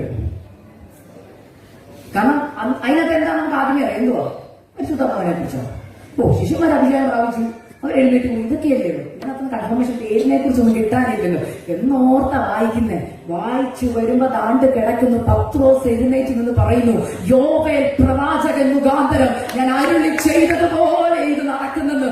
യോവേൽ എന്നുള്ള പേര് കണ്ടപ്പോ ഞാൻ സ്തംഭിച്ചു പോയി. പ്രാർത്ഥനാമുറിയിലോട്ട് കമന്ന് കിടന്നിട്ട് പറഞ്ഞു, കർത്താവേ അങ്ങ് പറഞ്ഞതുപോലെ എന്റെ തലമുറയുടെ പേര് യോവേൽ എന്നാ. അന്ന് ഞാൻ എന്റെ പ്രയർ ബുക്കിൽ എഴുതി വെച്ചു, യോവേൽ ബെസലേൽ മാത്യു. ഹല്ലേലൂയ. പേരെഴുതി വെച്ചിട്ട് അന്ന് തൊട്ട് വയറ്റിൽ നോക്കി കുഞ്ഞിനെ നോക്കിക്കൊണ്ട് പ്രവചിക്കാൻ തുടങ്ങി, യോവേലേ നീ ദൈവത്തിന്റെ അഭിഷക്തനായി പുറത്തു വരും. എന്നോട് പലരും ചോദിച്ചു, എന്താ ഉറപ്പാണ്? ഞാൻ പറഞ്ഞു, ഫെബ്രുവരിയിൽ ഒരു പ്രസംഗം പ്രസംഗിച്ചായിരുന്നു. കർത്താവ് വാഗ്ദത്തം ചെയ്തത് വിശ്വസിച്ചവൾ ഭാഗ്യവതി. അങ്ങനെയെങ്കിൽ കർത്താവ് 2ാമത്തെ കുഞ്ഞിനെ പ്രഗ്നന്റ് ആയിരിക്കുമ്പോ 3ാമത്തെ കുഞ്ഞിനെ തരുമെന്ന് പറഞ്ഞിട്ടുണ്ടെങ്കിൽ നടന്നിരിക്കും. മനസ്സിലായോ? എത്ര പേർക്ക് ഉറപ്പുണ്ട്? നമ്മൾ വിശ്വാസികൾ എന്ന പേര് പറഞ്ഞാൽ പോരാ, പ്രവർത്തിയിൽ അത് വരണം. ചുരുക്കി പറയാം, ഫാസ്റ്റിംഗ് ആയിരുന്നു. പ്രസവിക്കുന്ന അന്നും ഫാസ്റ്റിംഗോടാ പ്രസവിച്ചത്. 2 കാര്യങ്ങളെ പറഞ്ഞ് പെട്ടെന്ന് നിർത്തുകയാണ്, ഈ ടെസ്റ്റിമണി നിർത്തുകയാണ്. 2ാമത്തെ കാര്യം, ഒക്ടോബർ നവംബർ ഡിസംബർ മാസത്തിൽ എന്നും പോയി വെയിറ്റ് ചെയ്യിക്കുകയും ഞാൻ വീട്ടിൽ. എന്തിനാണെന്നറിയോ? നമ്മളൊരു നേഴ്സൊക്കെ ആയതുകൊണ്ടേ നമുക്കൊരു ഉറപ്പ് വേണ്ട. ഡോക്ടറോ ചെക്ക് ചെയ്യുന്നില്ല, ഞാൻ ചെക്ക് ചെയ്യണ്ടേ, ഞാൻ നേഴ്സ് അല്ലേ. അത് എന്റെ സ്പെഷ്യാലിറ്റി OBG ആയിരുന്നു. അതുകൊണ്ട് എനിക്ക് എല്ലാം അറിയാവുന്ന ഒരു ഭാവമുണ്ട്. അതുകൊണ്ട് പോയി എപ്പോഴും വെയിറ്റ് ചെയ്യിക്കുക. എനിക്ക് ഇവിടെ വെച്ച് പറയാനായിട്ട് ഞങ്ങളുടെ അവിടെ പൗണ്ട്സിലാണ് 130 പൗണ്ട്സ് ആയിരുന്നു. ഞാൻ മമ്മി പോയപ്പോൾ 130 പൗണ്ട് ആയിരുന്നു. 130 132 പൗണ്ടായിരുന്നു. സെപ്റ്റംബർ തൊട്ട് ഡിസംബർ വരെ ചെക്ക് ചെയ്യുമ്പോൾ എത്രയാണെന്നറിയോ? 130 പൗണ്ട്സ്. നിങ്ങൾക്ക് വിശ്വസിക്കാൻ പറ്റുമോ? അതായത് 1 ഔൺസ് പോലും ഞാൻ എന്ത് ചെയ്തിട്ടില്ല, കൂടിയിട്ടില്ല. അപ്പൊ എന്ത് വരും പറ നിങ്ങള്? സംശയം. എന്തോ സംശയം? കുഞ്ഞുദരത്തിൽ അയ്യോ ഫാസ്റ്റിംഗ് ഇരിക്കണ്ടായിരുന്നു, കൊച്ചെന്ത് ചെയ്യുന്നില്ല, വളരുന്നില്ല. ഈ സംശയം കയറാൻ തുടങ്ങി. അങ്ങനെ ഇരിക്കുമ്പോൾ ഒരു രാത്രി ഞാനൊരു സ്വപ്നം കാണുന്നു. ഈ കൈയുടെ വലിപ്പമുള്ള ഒരു കൊച്ച്, അസ്ഥിപഞ്ചനമായ ഒരു കുഞ്ഞ്. ഉറക്കത്തിൽ ഒരു ശബ്ദം ഞാൻ കേൾക്കുക, നിനക്ക് കിട്ടാൻ പോകുന്ന കുഞ്ഞ് ഇതാണ്. നാട്ടുകാരൻ എന്നെ പരിഹസിക്കും, സഭക്കാരൻ എന്നെ പരിഹസിക്കും, ഈ കുഞ്ഞിനെ നീ പ്രസവിക്കാൻ പോകുന്നു പറഞ്ഞു. രാത്രി സ്വപ്നം കണ്ട് ഉറക്കത്തിൽ 8 മാസം 9 മാസത്തിനടുത്തായി ഞാൻ ചാടി എഴുന്നേറ്റു. കാലേ മസിൽ കയറി, ടെൻഷൻ കൂടിയിട്ട് രാത്രിയിൽ എനിക്ക് എന്റെ അടുത്ത് കിടക്കുന്ന ഹസ്ബൻഡിനെ പോലും എനിക്ക് വിളിക്കാൻ പറ്റുന്നില്ല. കാരണം ടെൻഷൻ കൂടിയിട്ട് സ്വപ്നം കണ്ടപ്പോൾ വികൃതമായ ഒരു കൊച്ച് പേടിച്ചു പോയി. ഞാൻ എന്റെ ഹസ്ബൻഡിനെ തട്ടിയിട്ട് പറഞ്ഞു, ശ്വാസം കിട്ടുന്നില്ല. ഹസ്ബൻഡ് അറിയുന്ന പോലും, കാരണം ശക്തിക്കല്ല ഞാൻ വിളിക്കുന്നത്. ശ്വാസം കിട്ടാതെ സ്ട്രഗിൾ ചെയ്യുമ്പോൾ ഉള്ളിൽ വീണ്ടും ഒരു മൃദുവായ ശബ്ദം, trust me, obey me. Hallelujah. എന്റെ ഹോൾ പ്രഗ്നൻസി ഞാൻ കേട്ട ദൈവശബ്ദം അതാ, ട്രസ്റ്റ് മീ, ഒബേ മീ. ഞാൻ അപ്പൊ കർത്താവിനോട് പറഞ്ഞു, ആഗ്രഹമുണ്ടപ്പ, പക്ഷെ സ്വപ്നം കണ്ടപ്പോ പേടിച്ചു പോയി. കർത്താവ് പറഞ്ഞു, ഇല്ല, നീ എന്നെ വിശ്വസിച്ചാ മതി. വിശ്വസിച്ചാ നീ ദൈവത്തിന്റെ മഹത്വം കാണും. ദൈവശുദ്ധി പ്രാർത്ഥിച്ചു. ദൈവമക്കളെ ചുരുക്കി പറയാം, വെയിറ്റ് ഒന്നും കൂടിയില്ല. അല്ലെങ്കിൽ അന്ന് ഞാൻ ഓർത്ത് എന്റെ വെയിറ്റിന്റെ പ്രശ്നം ഓർത്ത് വേറൊരു ആന്റിയുടെ വീട്ടിൽ പോയി വെയിറ്റ് ചെക്ക് ചെയ്തു. അവിടെയും ചെക്ക് ചെയ്തപ്പോൾ 130 പൗണ്ട്സ്. ഡെലിവറിക്ക് പോകുന്നതിന്റെ അന്ന് ഞാൻ വെയിറ്റ് ചെക്ക് ചെയ്തു, 130 പൗണ്ട്സ്. ഹല്ലേലൂയ. ഹോസ്പിറ്റലിൽ ചെന്നു, ഹല്ലേലൂയ. ഡെലിവറിക്ക് കയറി, ഹല്ലേലൂയ. പല പ്രശ്നങ്ങളുണ്ടായിരുന്നു അതിന്റെ ഇടയ്ക്ക്, കാരണം അസ്വസ്ഥതകൾ എനിക്കുള്ളത് കൊണ്ട്. എന്നാൽ ഡെലിവറിക്ക് കയറി ചെന്ന് ഡെലിവറി കഴിഞ്ഞു. ഹല്ലേലൂയ. ട്രംപ് പ്രസിഡന്റായ ദിവസം, ഹല്ലേലൂയ, ആ സമയത്ത് എന്റെ മോനുണ്ടായി. ട്രംപ് അവിടെ സത്യപ്രതി ചെയ്യുമ്പോൾ കൊച്ചുണ്ടായി, കുഞ്ഞുണ്ടായി. എന്റെ ഹസ്ബൻഡ് ഓടി വന്ന് എന്നോട് ചോദിച്ചു, നിനക്ക് ബേബിയെ കാണണമെന്ന് ചോദിച്ചു. ഇങ്ങനെ ചോദിച്ചാൽ, you want to see your fasting baby എന്ന് ചോദിച്ചു. ഞാൻ പറഞ്ഞു യെസ്. എന്റെ ഹസ്ബൻഡ് അവിടെ അംബ്ലിക്കോടൊക്കെ കട്ട് ചെയ്തിട്ട് കുഞ്ഞിനെ എന്റെ കയ്യിലോട്ട് കൊണ്ടെത്തുന്നു. പേടിയുണ്ട് ഉള്ളിൽ. എന്താണെന്നറിയോ? കണ്ട സ്വപ്നം. എന്റെ ഹസ്ബൻഡ് വന്നിട്ട് പറഞ്ഞു, നീ നോക്കാൻ പറഞ്ഞു. ഞാൻ നോക്കിയപ്പോ ഞാൻ 3ാമത്തെ കുഞ്ഞിനെ പ്രസവിച്ചത്. എന്റെ ആദ്യത്തെ 2 കുഞ്ഞുങ്ങളും 7 pounds 1 ounce, even 8 pounds 3 ounce. ഞാനിത് പറയാൻ കാരണം 4 കിലോയ്ക്ക് അടുത്തുള്ള ഒരു കൊച്ച്. എന്റെ 3 കുഞ്ഞുങ്ങളുടെ ഫോട്ടോ ഇന്ന് കണ്ടാൽ അവനെ കണ്ടിട്ട് അതിന് 8 മാസമായുള്ളൂ. പക്ഷെ എല്ലാരും ചോദിക്കുന്നേ, ഈ കുഞ്ഞിന് 1 വയസ്സായിരുന്നു. കാരണം അത്രയൊക്കെ ഉണ്ട് ആള്. ഞാൻ അവനെ കാണുമ്പോൾ പറയും, ഉപവസിച്ച് മേടിച്ചാൽ ഇങ്ങനെ ഇരിക്കും. അതായത് നിയമത്തിന് വിരോധമായി ദൈവത്തിന്റെ ആലോചന അനുസരിച്ച് നീ കാൽച്ചുവട് എടുത്തു വെച്ചാൽ നിന്നെ മാനിക്കേണ്ടത് ദൈവത്തിന്റെ കടമയാ. ദൈവമക്കളെ, ഞാൻ ഈ ടെസ്റ്റ് മണി എവിടെയൊക്കെ പറഞ്ഞോ അവിടെയൊക്കെ പ്രഗ്നന്റ് ആയ ഓരോ അമ്മമാർ എന്നെ വിളിക്കാൻ തുടങ്ങി. സിസ്റ്ററെ, ഞങ്ങളിപ്പോ ഈ വിഷയത്തിൽ കൂടെ കടന്നു പോകുന്നത്, ഈ വിഷയത്തിൽ കൂടെ കടന്നു പോകുന്നത് കോംപ്ലിക്കേഷൻസിനെ എന്തുവാ ചെയ്യേണ്ട? ഒറ്റ കാര്യം പറഞ്ഞു, വയറെ കൈവച്ചുകൊണ്ട് പ്രവചിക്കാൻ പോകുന്നു. നീ എന്തു പ്രവചിക്കുന്നോ അത് ഉദരത്തിൽ നടക്കും. ഞാൻ എന്നും പ്രവചിച്ചു പറയായിരുന്നു, യോഗയിലെ നീ മിടുക്കനായിട്ട് പുറത്തു വരും, നീ ആരോഗ്യവാനായി പുറത്തു വരും. ഞാൻ എന്നും കുഞ്ഞിനോട് സംസാരിക്കുമല്ലോ. എന്റെ പ്രാർത്ഥന മുറിയിൽ ഞാൻ ദൈവത്തോട് സംസാരിച്ച് 2ാമത് സംസാരിക്കുന്ന കൊച്ചുമാണ്. ദൈവം പറഞ്ഞ ഓരോ ആലോചന പറയാൻ തുടങ്ങി. അങ്ങനെ ഉണ്ടായിക്കഴിഞ്ഞ ആ സമയത്ത് ഈ കുഞ്ഞുണ്ടായി കഴിഞ്ഞപ്പോൾ ഞങ്ങളുടെ ചർച്ച നടന്നൊരു ഫാസ്റ്റിംഗ് പ്രയറിൽ പ്രത്യാശ എന്ന് പറഞ്ഞൊരു ദൈവദാസം വന്നിട്ട് എന്റെ തലയെ കൈവച്ചിട്ട് ഇങ്ങനെ ഒരു ദൂത് പറഞ്ഞു, ഈ കുഞ്ഞ് പുറത്തു വരുമ്പോൾ നിന്റെ ശുശ്രൂഷയുടെ തലം മാറും, നിന്നെ ഞാൻ UK, കാനഡ എന്ന രാജ്യങ്ങളിലേക്ക് അയക്കുമെന്ന് പറഞ്ഞു. അത് പറഞ്ഞ് 2ാം മാസത്തിലാണ് അല്ലെങ്കിൽ ആന്റിയുടെ കോള് വരുന്നത്, UK വരണമെന്ന്. എന്തെങ്കിലും ഡൗട്ട് ഉണ്ടോ ചെയ്യാൻ? ഞാൻ പറഞ്ഞു യെസ് ആന്റി, വന്നിരിക്കും. അതുകൊണ്ട് ഞാൻ പറഞ്ഞ, ആന്റി വിളിച്ചിട്ടല്ല ഞാൻ വന്നത്, കർത്താവ് അയച്ചിട്ട് വന്നത്. മനസ്സിലായോ? പാസ്റ്റർ പറഞ്ഞൊരു കാര്യത്തോട് ഞാൻ 100% യോജിക്കുന്നു. കർത്താവ് പറഞ്ഞിട്ട് ചിലതിലേക്ക് വന്നാൽ എല്ലാം സ്മൂത്ത് അല്ല, പ്രശ്നമുണ്ട്. ഞാൻ ഇന്നലെ ഫ്ലൈറ്റ് കയറാൻ വേണ്ടി വൈകുന്നേരം എന്റെ വീട്ടിൽ നിന്ന് ഇറങ്ങുമ്പോൾ അതുവരെ ഒരു കുഴപ്പമില്ലായിരുന്നു. എന്റെ കുഞ്ഞുങ്ങൾക്ക് 2 പേർക്കും അതിശക്തമായ പനി. സ്കൂളിൽ നിന്ന് തിരിച്ചു കിട്ടു. സ്കൂളിൽ വീട്ടിൽ വന്നിരിക്കും. 102 ഡിഗ്രി പനിയുള്ള മോൻ. ഇട്ടിട്ട് പോരാൻ ഒരിച്ചിരി പ്രശ്നമാ, പ്രയാസമാ. പക്ഷെ ഞാൻ ഒരു കാര്യം ചെയ്തു. പ്രാർത്ഥനാ മുറിക്ക് കഥ അടച്ചിട്ട് ഞാൻ ഉയരത്തിലേക്ക് കൈ ഉയർത്തിട്ട് പറഞ്ഞു, പിശാചേ, ദൈവം വാഗ്ദത്തം പറഞ്ഞിട്ട് ഞാൻ UK പോകുന്നതെങ്കിൽ എന്റെ കുഞ്ഞിനല്ല, സാഹചര്യങ്ങൾ എന്ത് പ്രതികൂലമാണെങ്കിലും ദൈവം അയച്ച മിഷന് വേണ്ടി ഞാൻ പോയിരിക്കും. നടന്നിരിക്കും. നിനക്ക് തടയാൻ പറ്റത്തില്ല. ഞാൻ തുറന്നു പറയുക, നിങ്ങൾ എപ്പോഴൊക്കെ പിശാചിന് നേരെ നിങ്ങളുടെ വാക്കാകുന്ന ആയുധം ആത്മാവി പറയുമ്പോൾ ഓർത്തോ, അവ തകർന്നിരിക്കും. അതുകൊണ്ടാണ് നാവിനെ നെഗറ്റീവായിട്ട് പിശാച് ഉപയോഗിക്കുന്നത്. നിങ്ങൾ നോക്കിയ ആരോടെങ്കിലും വാക്കത്വം പറഞ്ഞിട്ട് നിങ്ങൾ പറയാം, ഓ അത് എന്റെ ജീവിതത്തിൽ നടക്കത്തില്ലെന്ന് പറഞ്ഞാൽ ഇച്ചിരി നാളെ നിങ്ങൾ വെയിറ്റ് ചെയ്യേണ്ടി വരും. എന്നാൽ കേൾക്കുമ്പോഴേ ഒന്ന് റിസീവ് ചെയ്ത് ഐ റിസീവ് ഇറ്റ്. എന്നിട്ട് വാക്കത്വം നടക്കാൻ വഴി തടസ്സമാണ്, പക്ഷെ ആ വഴിയെ നോക്കി പറയണം, ഇല്ല ഇത് നടന്നിരിക്കും. അങ്ങനെ പറഞ്ഞവർ ഇതിനകത്തുണ്ടെങ്കിൽ ഓർത്തോ, നിങ്ങളുടെ ലൈഫിൽ വാക്കത്വം നടന്നിരിക്കും. ഹല്ലേലൂയ. ഇനി ഈ മീറ്റിംഗിലേക്ക് പ്രാർത്ഥിച്ചപ്പോൾ ദൈവം തന്ന ദൂതിലേക്ക് ഞാൻ കടക്കിയ, ഞാൻ ആദ്യമേ പറയുക, ഞാനൊരു പ്രീച്ചർ അല്ല, മെസ്സഞ്ചർ. നാട്ടിലെ ഭാഷയിൽ പറഞ്ഞ പോസ്റ്റ്മാനാണ്, അല്ലെങ്കിൽ പോസ്റ്റ് വുമണാണ്. ദൈവം ഒരു ആലോചന തന്നിട്ടുണ്ട്. നമ്മൾ പോസ്റ്റ്മാൻ വന്ന ലെറ്റർ എന്നുള്ള ഗുണമല്ല, അതിനകത്ത് നെഗറ്റീവും കാണും, ഇഷ്ടമില്ലാത്തത് കാണും. ചിലപ്പോൾ ഫയർ ചെയ്തതായിരിക്കും അല്ലേ, ഇവിടെ നേരിട്ടായിരിക്കും തരുന്നത്, അല്ലെങ്കിൽ അല്ലെ റിജക്ട് ആയെന്നുള്ള മറുപടിയൊക്കെ ആയിരിക്കാം, അല്ലെങ്കിൽ സന്തോഷമുള്ളതും കാണും അല്ലേ. നിങ്ങൾ ആരെങ്കിലും പോസ്റ്റ്മാനെ പിടിച്ച് തല്ലിയിട്ടുണ്ടോ? ഇല്ല. കാരണം എന്നാ? പുള്ളി അതിന് ഉത്തരവാദിയല്ല. ഇതുപോലെ ദൈവം എനിക്ക് തന്ന ദൂത് ഞാൻ പറയാൻ പോവാ, ഞാൻ ഉത്തരവാദിയല്ല. പരാതിയുള്ളവർ ഇവിടെ തീർത്തോണം, കർത്താവിന്റെ സന്നിധി പ്രാർത്ഥനാ മുറി കയറി. എനിക്കിവിടെ ആരെ അറിയത്തില്ല. ആകെ അറിയുന്ന ഒരു വ്യക്തിയുണ്ട്, എന്റെ സീനിയർ ആയിട്ട് പഠിച്ച ചേച്ചി, എന്റെ നഴ്സിംഗ് സീനിയർ ആണ് സന്നിധി ചേച്ചി. ആ ചേച്ചിയെ ഇവിടെ വന്ന് അനേക വർഷങ്ങൾക്ക് ശേഷം കണ്ടതിൽ ഒത്തിരി സന്തോഷം. ഓക്കെ, വേറെ ആരെയും എനിക്ക് വലിയ പരിചയമില്ല.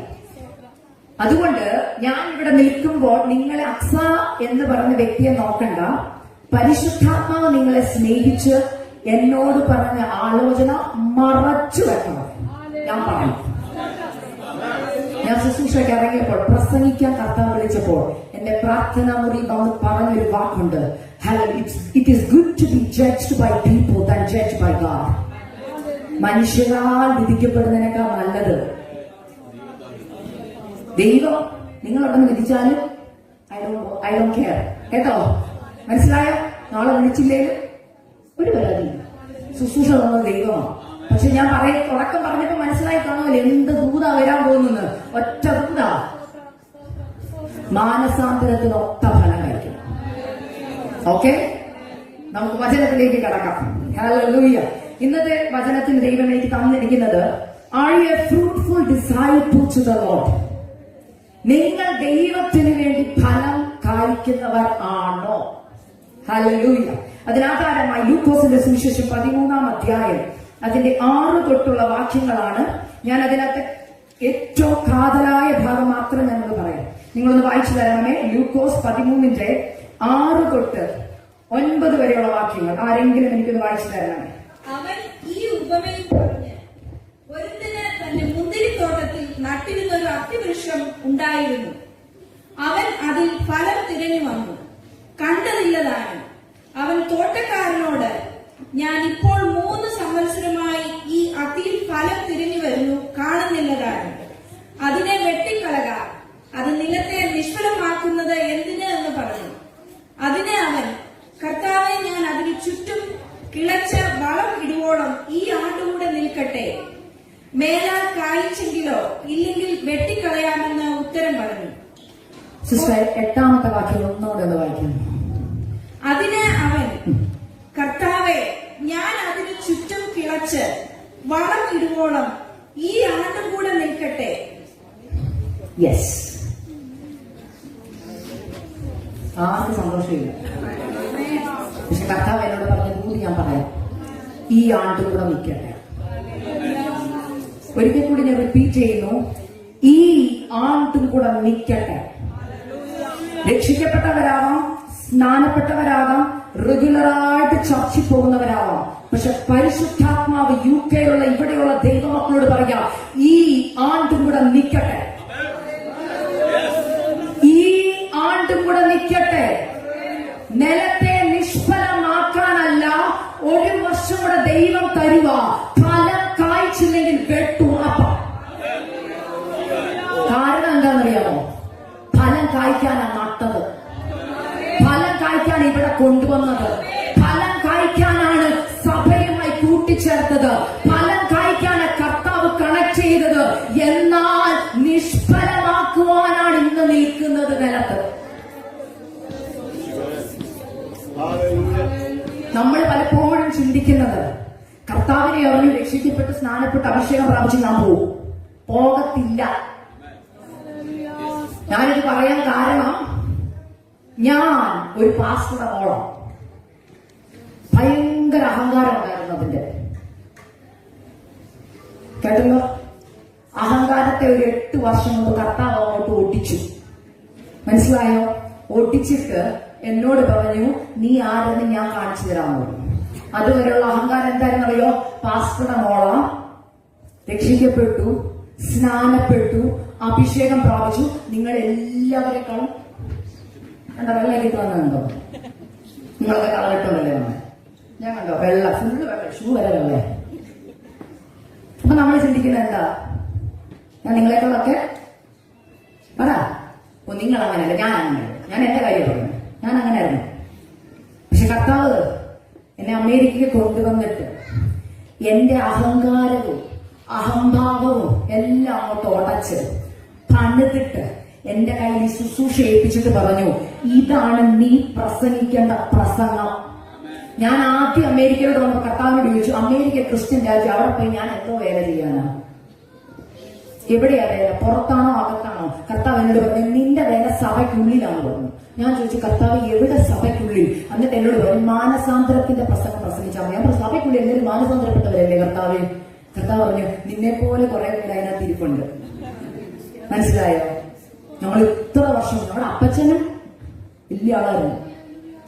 പ്രത്യേകിച്ച് IPC സ്പിരിറ്റ്, AG സ്പിരിറ്റ്, ഷാരോന്റെ സ്പിരിറ്റ്, ചർച്ചക്കോടിന്റെ സ്പിരിറ്റ് ഒക്കെ ഇല്ലേ? ഞാൻ IPC-കാരിയായിരുന്നു. ഇപ്പൊ ദൈവസഭയുടെ ആണോ പോകുന്നത്? IPC-ലാണെന്ന് പറഞ്ഞാൽ സ്പിരിറ്റ് ഇല്ല. സ്പിരിറ്റ് ഒക്കെ കർത്താവ് കളഞ്ഞു. മനസ്സിലായി? അപ്പൊ അവിടെ IPC-ക്കാർക്ക് ചർച്ചക്കോടുകാരെ കാണുന്ന എന്തുണ്ട്? നിങ്ങളുടെ കാര്യം അല്ലെന്ന്. നിങ്ങൾ എന്തിനാ ഈ മുഖം കുത്തി നിർത്തിയിരിക്കുന്നത്? നിങ്ങളൊന്ന് ചിരിച്ചേ. ഞാൻ എന്റെ കാര്യമാണ് പറഞ്ഞത്, എന്റെ കാര്യം. ഈ സ്പിരിറ്റ് മാറിയില്ലെങ്കിൽ കർത്താവിന്റെ സ്പിരിറ്റ് വർക്ക് ചെയ്യത്തില്ല. നമ്മൾ വേറൊരു സ്പിരിറ്റിലാണ് വർക്ക് ചെയ്യുന്നത്. മനസ്സിലായോ? ഈ സ്പിരിറ്റ് ഒക്കെ ഇന്ന് ഒടിയണം. ഇന്ന് ഈ പകൽക്കാലം ഹല്ലേലൂയ, നിങ്ങൾ ആരാലാണ് നയിക്കപ്പെടുന്നറിയോ? പരിശുദ്ധാത്മാവിനാണ് നയിക്കപ്പെടുന്നത്. IPC-യുടെ സ്പിരിറ്റ് അല്ല, ഷാലോന്റെ സ്പിരിറ്റ് അല്ല, ചർച്ചക്കോളിന്റെ സ്പിരിറ്റും അല്ല. ആ സ്പിരിറ്റ് ഇരുന്ന ഇവിടെ ഇരിക്കും. കർത്താവിന്റെ സ്പിരിറ്റ് വന്നാലേ മേളോട്ട് പോകും. മനസ്സിലായോ? ഞാൻ പറയാം, എന്റെ ജീവിതത്തിലില്ലാത്ത ഞാൻ പ്രസംഗിക്കത്തില്ല. എന്റെ ജീവിതത്തിൽ വന്നത് ഞാൻ പ്രസംഗിക്കുന്നത്. എന്നോട് ചിലര് ചോദിക്കും, ചേച്ചി മെസ്സേജ് ഒക്കെ കൊടുക്കുന്നുണ്ടല്ലോ, എന്ന യഥാർത്ഥ മാനസാന്തരം വന്നെന്ന്. ഞാൻ പറയും, 8 വർഷമായിട്ട് യഥാർത്ഥമായിട്ട് മാനസാന്തരപ്പെട്ടിട്ട്. ഇപ്പൊ 37 വയസ്സുണ്ട്. പക്ഷെ പാസ്റ്ററുടെ മോളായിരുന്നു. മനസ്സിലായല്ലോ? 10 വയസ്സുള്ളൊക്കെ രക്ഷിക്കപ്പെട്ടതോ, 11 വയസ്സുള്ളൊക്കെ സ്നാനപ്പെട്ടതോ, അഭിഷേകം പ്രാപിച്ചതോ, നന്നായിട്ട് അന്വേഷണം പറയുമായിരുന്നു. ഞാൻ അനുഭവം പറയുന്നത് നിങ്ങൾക്ക് മനസ്സിലാവും. ഞാൻ അമേരിക്കയിൽ വരുന്നത് വരെ എന്റെ പ്രാർത്ഥന വിഷയം, ഇപ്പൊ ആന്റി പറഞ്ഞപ്പോ ഞാൻ ഒരു കാര്യം പറയും, ആസാദി ചാനലിൽ എത്ര പേര് ഇതിനകത്ത് കാണുന്നുണ്ട്? എന്റെ ടെസ്റ്റിമണി കേട്ടവർ എത്ര പേരുണ്ട്? ഒന്ന് കൈ കൊടുത്താവോ? നിങ്ങളൊക്കെ കാണുന്നത് ഏത് ടെസ്റ്റിമണിയാ? 1,94,000 പേര് കണ്ട ടെസ്റ്റിമണിയല്ലേ? എല്ലാം മറുപടിയും തന്ന ടെസ്റ്റിമണിയല്ലേ? അതിന്റെ സെക്കൻഡ് പാർട്ടുണ്ട്, ഞാൻ മാനസാന്തരപ്പെട്ട ടെസ്റ്റിമണി. അതിന് വെറും 13,000 പേരെ കണ്ടിട്ടുണ്ട്. ഞാൻ ഉള്ള കാര്യം പറയുന്ന ദേവദാസന്മാരെ, നിങ്ങൾ പോയി നോക്കിക്കൂ. കർത്താവ് ചോദ്യങ്ങൾക്കൊക്കെ മറുപടി തന്നെന്ന് പറഞ്ഞ ഒരു ടെസ്റ്റിമണിയുണ്ട്. നിയമങ്ങളെ മാറ്റുന്ന ദൈവം, അതാ എന്റെ ടൈറ്റിൽ. 5 ദിവസം കൊണ്ട് 1 ലക്ഷം കഴിഞ്ഞു. ടെസ്റ്റിമണി അങ്ങ് കയറി, നമ്മൾ പറഞ്ഞാല് ഫേമസ് ആയി, സെലിബ്രിറ്റി ആയി. പക്ഷെ രണ്ടാമത്തെ ഒരു പാർട്ടുണ്ട്, അത് ആർക്കും വേണ്ട. ഏതാണെന്നറിയോ? അമേരിക്ക കൊണ്ടൊന്ന് മാനസാന്തരപ്പെടുത്തിയ ടെസ്റ്റിമണി. അത് 13,000 പേരെ കണ്ടിട്ടുള്ളൂ. ഇന്ന് ഞാൻ നിങ്ങളെ എൻകറേജ് ചെയ്യും, അത് പോയി ഒന്ന് കേൾക്കണേ. മറ്റേത് കാണാൻ നിങ്ങൾ. മനസ്സിലായോ? അത് കാണുകയേ വേണ്ട. യുവ ഫോർ ജീസസ്, ആസാദിയുടെ യുവ ഫോർ ജീസസ് നടിച്ചു കൊടുത്തിട്ട് ഈ ടെസ്റ്റിമണി ഒന്ന് കേൾക്കണം. അതിനകത്ത് ഞാൻ വിശദീകരിച്ച് പറഞ്ഞു. ഇപ്പൊ അതിനൊന്നും സമയമില്ല. ഈ മെസ്സേജിലേക്ക് ഞാൻ പെട്ടെന്ന് കടക്കുകയാണ്. ഞാനിത് പറയാൻ കാരണം, ഞാനും വിചാരിച്ചുകൊണ്ടിരുന്നത് ഞാൻ കർത്താവിന് വേണ്ടി ഫലം കഴിക്കുന്നുണ്ടെന്നായിരുന്നു. ഈ അത്തി ഞാനും വിചാരിച്ചു, എന്നെ നട്ടു, നല്ലൊരു കുടുംബത്തിൽ നട്ടു, നല്ല സഭ, പപ്പ പാസ്റ്റർ, ഞാനങ്ങ് ഫലം കൊടുക്കുമെന്നാണ് വിചാരിച്ചുകൊണ്ടിരുന്നത്. പക്ഷെ എന്തോ ഫലമാണ് കർത്താവ് കാണിച്ചു തന്നപ്പോഴാണ് മനസ്സിലായത്, ആത്മാവിന്റെ ഫലമൊന്നും ഇല്ല. ഞാൻ പറയുമ്പോൾ വിഷമം തോന്നണം, സാരമില്ല. ഞാൻ പറയുന്നൊരു കാര്യമുണ്ട്. കർത്താവിന്റെ വചനം എന്ന് പറയുന്നത് ഇറ്റ്സ് എ സർജറി. മനസ്സിലായി? Truth is like a surgery, lie is like a pain killer. കേട്ടോ? Truth is like a surgery, lie is like a pain killer. നിങ്ങൾക്ക് ചൂസ് ചെയ്യാം, പെയിൻ കില്ലർ വേണോ സർജറി വേണോ. ചിലർ ഇന്നും പെയിൻ കില്ലർ വേണ്ടി നടക്കുക. എനിക്കിവിടെ വന്ന് നിങ്ങളെയൊക്കെ കൈവെട്ടിക്കാനുള്ള മെസ്സേജ് അറിയാം. നിങ്ങളെ അനുഗ്രഹിക്കും, ബാലനെ തലയാക്കും, UK വലിയ ആളാക്കും എന്നൊക്കെ പറഞ്ഞ് നിങ്ങൾ കൈയടിക്കും. പക്ഷെ എനിക്കൊരു കാര്യം വെച്ചാൽ പണ്ട് എനിക്ക് അങ്ങനത്തെ മെസ്സേജ് കേൾക്കാനായിരുന്നു ഇഷ്ടം. മനസ്സിലായോ? തുടക്കത്തിലെ പാസ്റ്റർ മെസ്സേജിന്റെ വാക്യം വായിക്കുമ്പോൾ നമ്മ പാസ്റ്റർമാരുടെ പിള്ളേർക്ക് അറിയത്തില്ലയോ ഇത് ഏത് മെസ്സേജാ വരുന്നത്. യെശയ്യാവ് പ്രവാചകന്റെ പുസ്തകത്തിൽ നിന്നൊക്കെ വാക്യം വരുമ്പോ എന്തൊരു സന്തോഷം പറയും. ഓ, ഞാൻ എഴുതി വെക്കാൻ പേപ്പറൊക്കെ റെഡി, നിന്നെ ബാലല്ല തലയാക്കും, എഴുതിയിടും. അതിന് മുമ്പ് മാനസാന്തരത്തിന്റെ പ്രസംഗം ആരെങ്കിലും പ്രസംഗിച്ചാൽ ഞാൻ പറയും അത് എനിക്കുള്ളതല്ല, ആ ആന്റിക്കുള്ളതാണ്. ഞങ്ങൾ 4 പെൺപിള്ളേരായിരുന്നു. വീട്ടിൽ വന്നിട്ട് പിന്നെ അങ്ങോട്ടൊരു ചർച്ചയുണ്ട്. എന്താണല്ലോ, പുള്ളിക്കാരിക്ക് കണക്കിന് കിട്ടിയിട്ടുണ്ട്, മാനസാന്തരപ്പെട്ടാൽ മതിയായിരുന്നു. അപ്പൊ എന്റെ മമ്മി ചോദിക്കും, നിനക്ക് വല്ലതും കിട്ടിയോ? നീ മാനസാന്തരപ്പെടണ്ടേ? മമ്മി, നമുക്ക് അങ്ങനത്തെ സ്വഭാവമൊന്നും ഇല്ല. മനസ്സിലായോ? ഞാൻ കുറെ നാൾ അങ്ങനെ ആയതുകൊണ്ട് എനിക്ക് അങ്ങനത്തെ സിംറ്റംസ് ഉള്ളവരെ കാണുമ്പോൾ പെട്ടെന്ന് മനസ്സിലാവും. മനസ്സിലായോ? നമുക്കൊരു രോഗം വന്ന് ശീലിച്ച് അതിനകത്തൊന്ന് വിടുതലൊക്കെ വന്നു കഴിഞ്ഞാൽ ആരെങ്കിലും കോവിഡ് വന്ന എക്സ്പീരിയൻസ് ഉള്ളവരല്ലേ നമ്മള്. ഇപ്പൊ എന്ത് സിംറ്റം വന്നാലും നമ്മൾ പറയും കോവിഡ് ടെസ്റ്റ് ചെയ്ത് നോക്കട്ടെ, അത് തന്നെ ഉറപ്പാ. എന്തുകൊണ്ടാണ്? നമുക്കത് എക്സ്പീരിയൻസ് ഉള്ളതുകൊണ്ടാണ്. അതുകൊണ്ട് എനിക്ക് നല്ല എക്സ്പീരിയൻസ്. ആരെങ്കിലും അവരുടെ വിഷയം പറഞ്ഞ് തുടക്കം വിടുമ്പോഴേ എനിക്കറിയാം എന്ത് സിംറ്റമാണിതെന്ന്. ദൈവം അതിനെ എന്നെ വിടുവിച്ചത്. അതുകൊണ്ട് ഞാൻ ആ മെസ്സേജാ പ്രസംഗിക്കുന്നത്. മനസ്സിലാവുന്നുണ്ടോ? അതുകൊണ്ട് വാഗ്ദത്തം ദൈവം ചെയ്തോളൂ, പക്ഷെ നമ്മൾ ചിലത് എഴുതണമെന്ന്. തിരുത്തി എഴുതേണ്ടത് തിരുത്തി എഴുതണം. ആദ്യത്തെ പോയിന്റിലേക്ക് ഞാൻ കിടക്കാം. ഈ അത്തിവൃക്ഷത്തിന്റെ പ്രത്യേകത എന്താണെന്നറിയോ? മുന്തിരിത്തോട്ടത്തിൽ നട്ടേക്കുക, ഫലം കൊടുക്കുക. തോട്ടക്കാരൻ എന്നും ഇതിനെന്ത് കൊടുക്കുന്നുണ്ട്? നിങ്ങളുടെ ഭാഷയിൽ പറഞ്ഞ പാസ്റ്റർ എല്ലാ ഞായറാഴ്ച എന്ത് കൊടുക്കുന്നുണ്ട്? ബൈബിൾ സ്റ്റഡി കൊടുക്കുന്നുണ്ട്. വീട്ടിൽ വന്ന് സ്റ്റഡി കൊടുക്കുന്നവരുണ്ട്. ഫോണിൽ കൂടെ സൂം മീറ്റിംഗ് അറ്റൻഡ് ചെയ്യുന്നവരുണ്ട്. ഇന്ന് നമ്മളെപ്പോലെ പ്രസംഗം കിട്ടുന്നവർ എത്ര പേരുണ്ട്? ഒരു ദിവസം എത്ര പ്രസംഗം? ഡ്രൈവ് ചെയ്ത് ജോലിക്ക് മുമ്പ് ഒരു പ്രസംഗം, തിരിച്ചു വരുമ്പോ ഒരു പ്രസംഗം, പിന്നെ വീട്ടിൽ കുക്ക് ചെയ്തുകൊണ്ടിരിക്കുമ്പോ ഒരു പ്രസംഗം, പിന്നെ കിടക്കുന്നതിന് മുമ്പ് ഒരു പ്രസംഗം, പിന്നെ സങ്കടം വന്ന വർഷിപ്പ്, എല്ലാം നമുക്കുണ്ട്. ക്വസ്റ്റ്യൻ ഇല്ല, മാനസാന്തരപ്പെടുന്നുണ്ടോ? ഇല്ല. സിംറ്റം പറയുമ്പോ മനസ്സിലാവും. ആദ്യം ഈ വൃക്ഷം, ഇതിന് കുറ്റമൊന്നും ഉണ്ടായിട്ടല്ല ഈ അത്തിവൃക്ഷം നിൽക്കുന്നത്. നല്ല വൃക്ഷമായിട്ടാ അല്ലേ നമ്മൾ പോയി ചെടിയൊക്കെ നടും പറയാം. നല്ലതെന്ന് കണ്ടാ നട്ടത്. പക്ഷേ എന്തുകൊണ്ട് അത്തിക്ക് ഫലം കൊടുക്കാൻ പറ്റിയില്ല? അതാ ഞാൻ നിങ്ങളോട് സംസാരിക്കാനാണ്. ആദ്യത്തെ അത്തിവൃക്ഷം കുറഞ്ഞത് 2 വട്ടമെങ്കിലും എന്ത് ചെയ്യണം? ഒരു വർഷം കായ്ക്കണം. പക്ഷെ അത് കായ്ച്ചിട്ടേ ഇല്ല. പക്ഷെ കാണാൻ എന്നാ ഭംഗിയെന്നറിയോ? നല്ല ഇലയുണ്ട്, നല്ല നീളമുണ്ട്, നല്ല ബ്രാഞ്ചസ് ഉണ്ട്. നമ്മളിങ്ങനെ ഇപ്പൊ കാണാൻ എന്നാ മിടുക്കരാ നമ്മളെ, അല്ലേ? അല്ലേ? UK വന്നപ്പോ നമ്മൾ മാറിപ്പോയില്ലയോ? ഇല്ലേ? നാട്ടിലിറങ്ങപ്പോഴോ? ഞാൻ എന്റെ അവസ്ഥ പറയാം. നിങ്ങളൊക്കെ ചിലപ്പം ഉള്ളിടത്തായിരിക്കും. ഞാൻ ഒന്നും ഇല്ലാത്തവർക്ക് ജനിച്ചത്, ഒന്നുമില്ല, വീടില്ല, വസ്തുവില്ല, വാടകയ്ക്കുള്ള വീട്ടിലാണ് താമസിച്ചു. ഓർമ്മലിക്കുന്ന വീട്ടിൽ ഞാൻ വന്നത്. അന്ന് ഒരു തുണിയുള്ള മറ്റു ഉടുപ്പ്, അത് കരിമ്പം പിടിച്ചതും ഒക്കെ ആയിരുന്നു. അമേരിക്ക വന്നതുകൊണ്ട് ഇഷ്ടം പോലെ തുണിയായി. നമുക്ക് മാറ്റമൊക്കെ വന്നു തുടങ്ങി. നമ്മൾ ഇതിനെയൊക്കെ അനുഗ്രഹം എന്ന് പറയും, അല്ലേ? കർത്താവ് എന്നെ സാക്ഷ്യത്തിന് ഇപ്പൊ സമയം തന്നെ നമ്മൾ പറഞ്ഞ സാക്ഷ്യത്വം, നിന്ദിച്ചവരുടെ മുമ്പിൽ പറ, ദുഷിച്ചവരുടെ മുമ്പിൽ കർത്താവ് എന്നെ മാനിച്ചു, കർത്താവ് എന്നെ അനുഗ്രഹിച്ചു. എന്താ ഈ അനുഗ്രഹം? ജോലി, മാസം സാലറി, പിന്നെ ഇന്ന് നാട്ടിൽ ചെന്ന ഒരു ഗവയൊക്കെ ഉണ്ട്, അല്ലേ? UK കാര്യ, അല്ലേ? അത് ഭയങ്കര അനുഗ്രഹമായിട്ടല്ലേ കാണുന്നേ? ഞാൻ ചോദിക്കുന്ന ഒരു ചോദ്യം, കർത്താവ് നിങ്ങളെ നോക്കി എന്താ പറയുന്നേ? കർത്താവ് നിങ്ങളെ നോക്കി എന്താ പറയുന്നേ? കർത്താവ് നിങ്ങളെ ഭൂമി സൃഷ്ടിച്ചത് UK വന്ന് ഇവിടെ രാജ്യം സ്ഥാപിക്കാനല്ല, അങ്ങ് കൊണ്ടുപോകാനാണ്. അങ്ങ് കൊണ്ടുപോകണമെങ്കിൽ ചിലത് കൈ കാണണം. ദൈവം നമ്മളെ സ്ഥാനാധിപതികളാക്കി വെച്ചിരിക്കുന്നത് ഈ ദേശത്തോട് സുവിശേഷം പറയാനും നിങ്ങളുടെ ജീവിതം കൊണ്ട് കാണിച്ചു കൊടുക്കാനും. അല്ലാതെ UK US സ്ഥാനം വെച്ച്, വീട് വെച്ച്, കാറ് മേടിച്ച് തലമുറകളുമായി ഇവിടെ സ്ഥാപിക്കാനാണെങ്കിൽ ഞാൻ പറയാൻ പോകത്തില്ല. കർത്താവെന്ന് ചിന്ത മൊത്തം എവിടെ അറിയോ? അടുത്ത മാസത്തെ സാലറി വല്ലോ ഇൻക്രിമെന്റ് വരുമോ, ഹസ്ബൻഡിന് ബെറ്റർ ഒരു ജോലി കിട്ടുമോ, ഒരു വീട് മേടിക്കാൻ പറ്റുമോ, മോളെ ഏത് സ്കൂളിലാണ് വിടേണ്ടത്, മോളെ ആരെ കൊണ്ടാണ് കല്യാണം കഴിപ്പിക്കേണ്ടത്? ഇന്ന് നിങ്ങൾ ഡ്രൈവ് ചെയ്ത് വന്നപ്പോ നിങ്ങളുടെ ഉള്ളിലെ തോർച്ചയ്ക്ക് എന്തായിരുന്നു? കർത്താവേ, ഇന്ന് ആ ദേവദാസി കൂടെ എന്റെ കൊച്ചിനെ കുറിച്ച് എന്തെങ്കിലും ഒരു ആലോചന പറയണേ, എന്റെ ജോലി വല്ല മാറ്റം വരുമെന്ന് പറയണേ. ഞാൻ പറയും ഇതിനെല്ലാം ദൂരുന്നുണ്ട് നിങ്ങൾക്ക്. എന്താ പറയുക, ഒറ്റ കാര്യം ചെയ്താൽ മതി, കർത്താവ് ഉദ്ദേശിക്കുന്ന ഒരു ഫലം കഴിച്ചാൽ മതി, ബാക്കി എല്ലാം വരും. ഞാൻ എന്റെ ജീവിതത്തിൽ തന്നെ അത് പറയുന്നേ, എന്റെ ജീവിതത്തിൽ നിന്ന് ഇവിടെ പറയുക ഫലം കഴിക്കില്ല. ആദ്യത്തെ പോയിന്റ്, ലാക്ക് ഓഫ് സൺലൈറ്റ്. സൂര്യപ്രകാശം ആവശ്യമായിട്ട് ഈ അത്തിക്ക് കിട്ടിയിട്ട് എന്ത് പറ്റും? ഫലം കൊടുക്കത്തില്ല. സൺലൈറ്റ് എന്ന് പറഞ്ഞാൽ ആത്മീക അർത്ഥത്തിൽ ദൈവത്തിന്റെ സാന്നിധ്യത്തെ കാണിക്കുന്ന, പ്രസൻസിനെ കാണിക്കുന്നു. നിങ്ങളിൽ എത്ര പേർ ദൈവസന്നിധിയിൽ ഇരിക്കാറുണ്ട്? കുറവല്ലേ? നമ്മൾ ശരിക്കും ദൈവത്തിന് കൊടുക്കുന്ന സമയം എപ്പോഴാണ്? എല്ലാം കഴിഞ്ഞ് അവസാനത്തെ 12 ആവുമോ? 12 അടുത്ത ദിവസം തുടങ്ങി. ഇന്നത്തെ ദിവസം ദൈവത്തോടെ എന്തില്ല സംസാരിച്ചു പെട്ടെന്ന് ഓടിപ്പോട്ട്, കർത്താവേ ഇന്ന് ഭയങ്കര തിരക്കായിരുന്നു, ജോലി ഉണ്ടായിരുന്നു, അമ്മ പിള്ളേരുടെ കാര്യം, അച്ഛന്റെ കാര്യം എല്ലാം കഴിഞ്ഞപ്പോ സമയമില്ല, ഒന്നും തോന്നില്ല കേട്ടോ. ലാസ്റ്റ് 5 മിനിറ്റ് ഞാനിത് കിടന്നുറങ്ങുന്നു, എന്റെ അവസ്ഥ നീ അറിയുന്നു, എല്ലാം നീ ഏറ്റേക്കണേ, ഞാൻ കിടക്കുക, നാളെ ഞാൻ പ്രാർത്ഥിച്ചോളാം, നാളെ അതിനേക്കാൾ വലിയ തിരക്കാം, അപ്പോഴും സമയമില്ല. അപ്പൊ ഈ ദൈവ സന്നിധിയിൽ ഇരിക്കാൻ സമയമില്ലാത്തതുകൊണ്ട് എന്തോ പറ്റുമെന്ന് അറിയാമോ? സൺലൈറ്റ് കിട്ടുന്നില്ല, നമ്മൾ അറിയുന്നില്ല, നമ്മുടെ നോട്ടം പച്ചലയാണ്.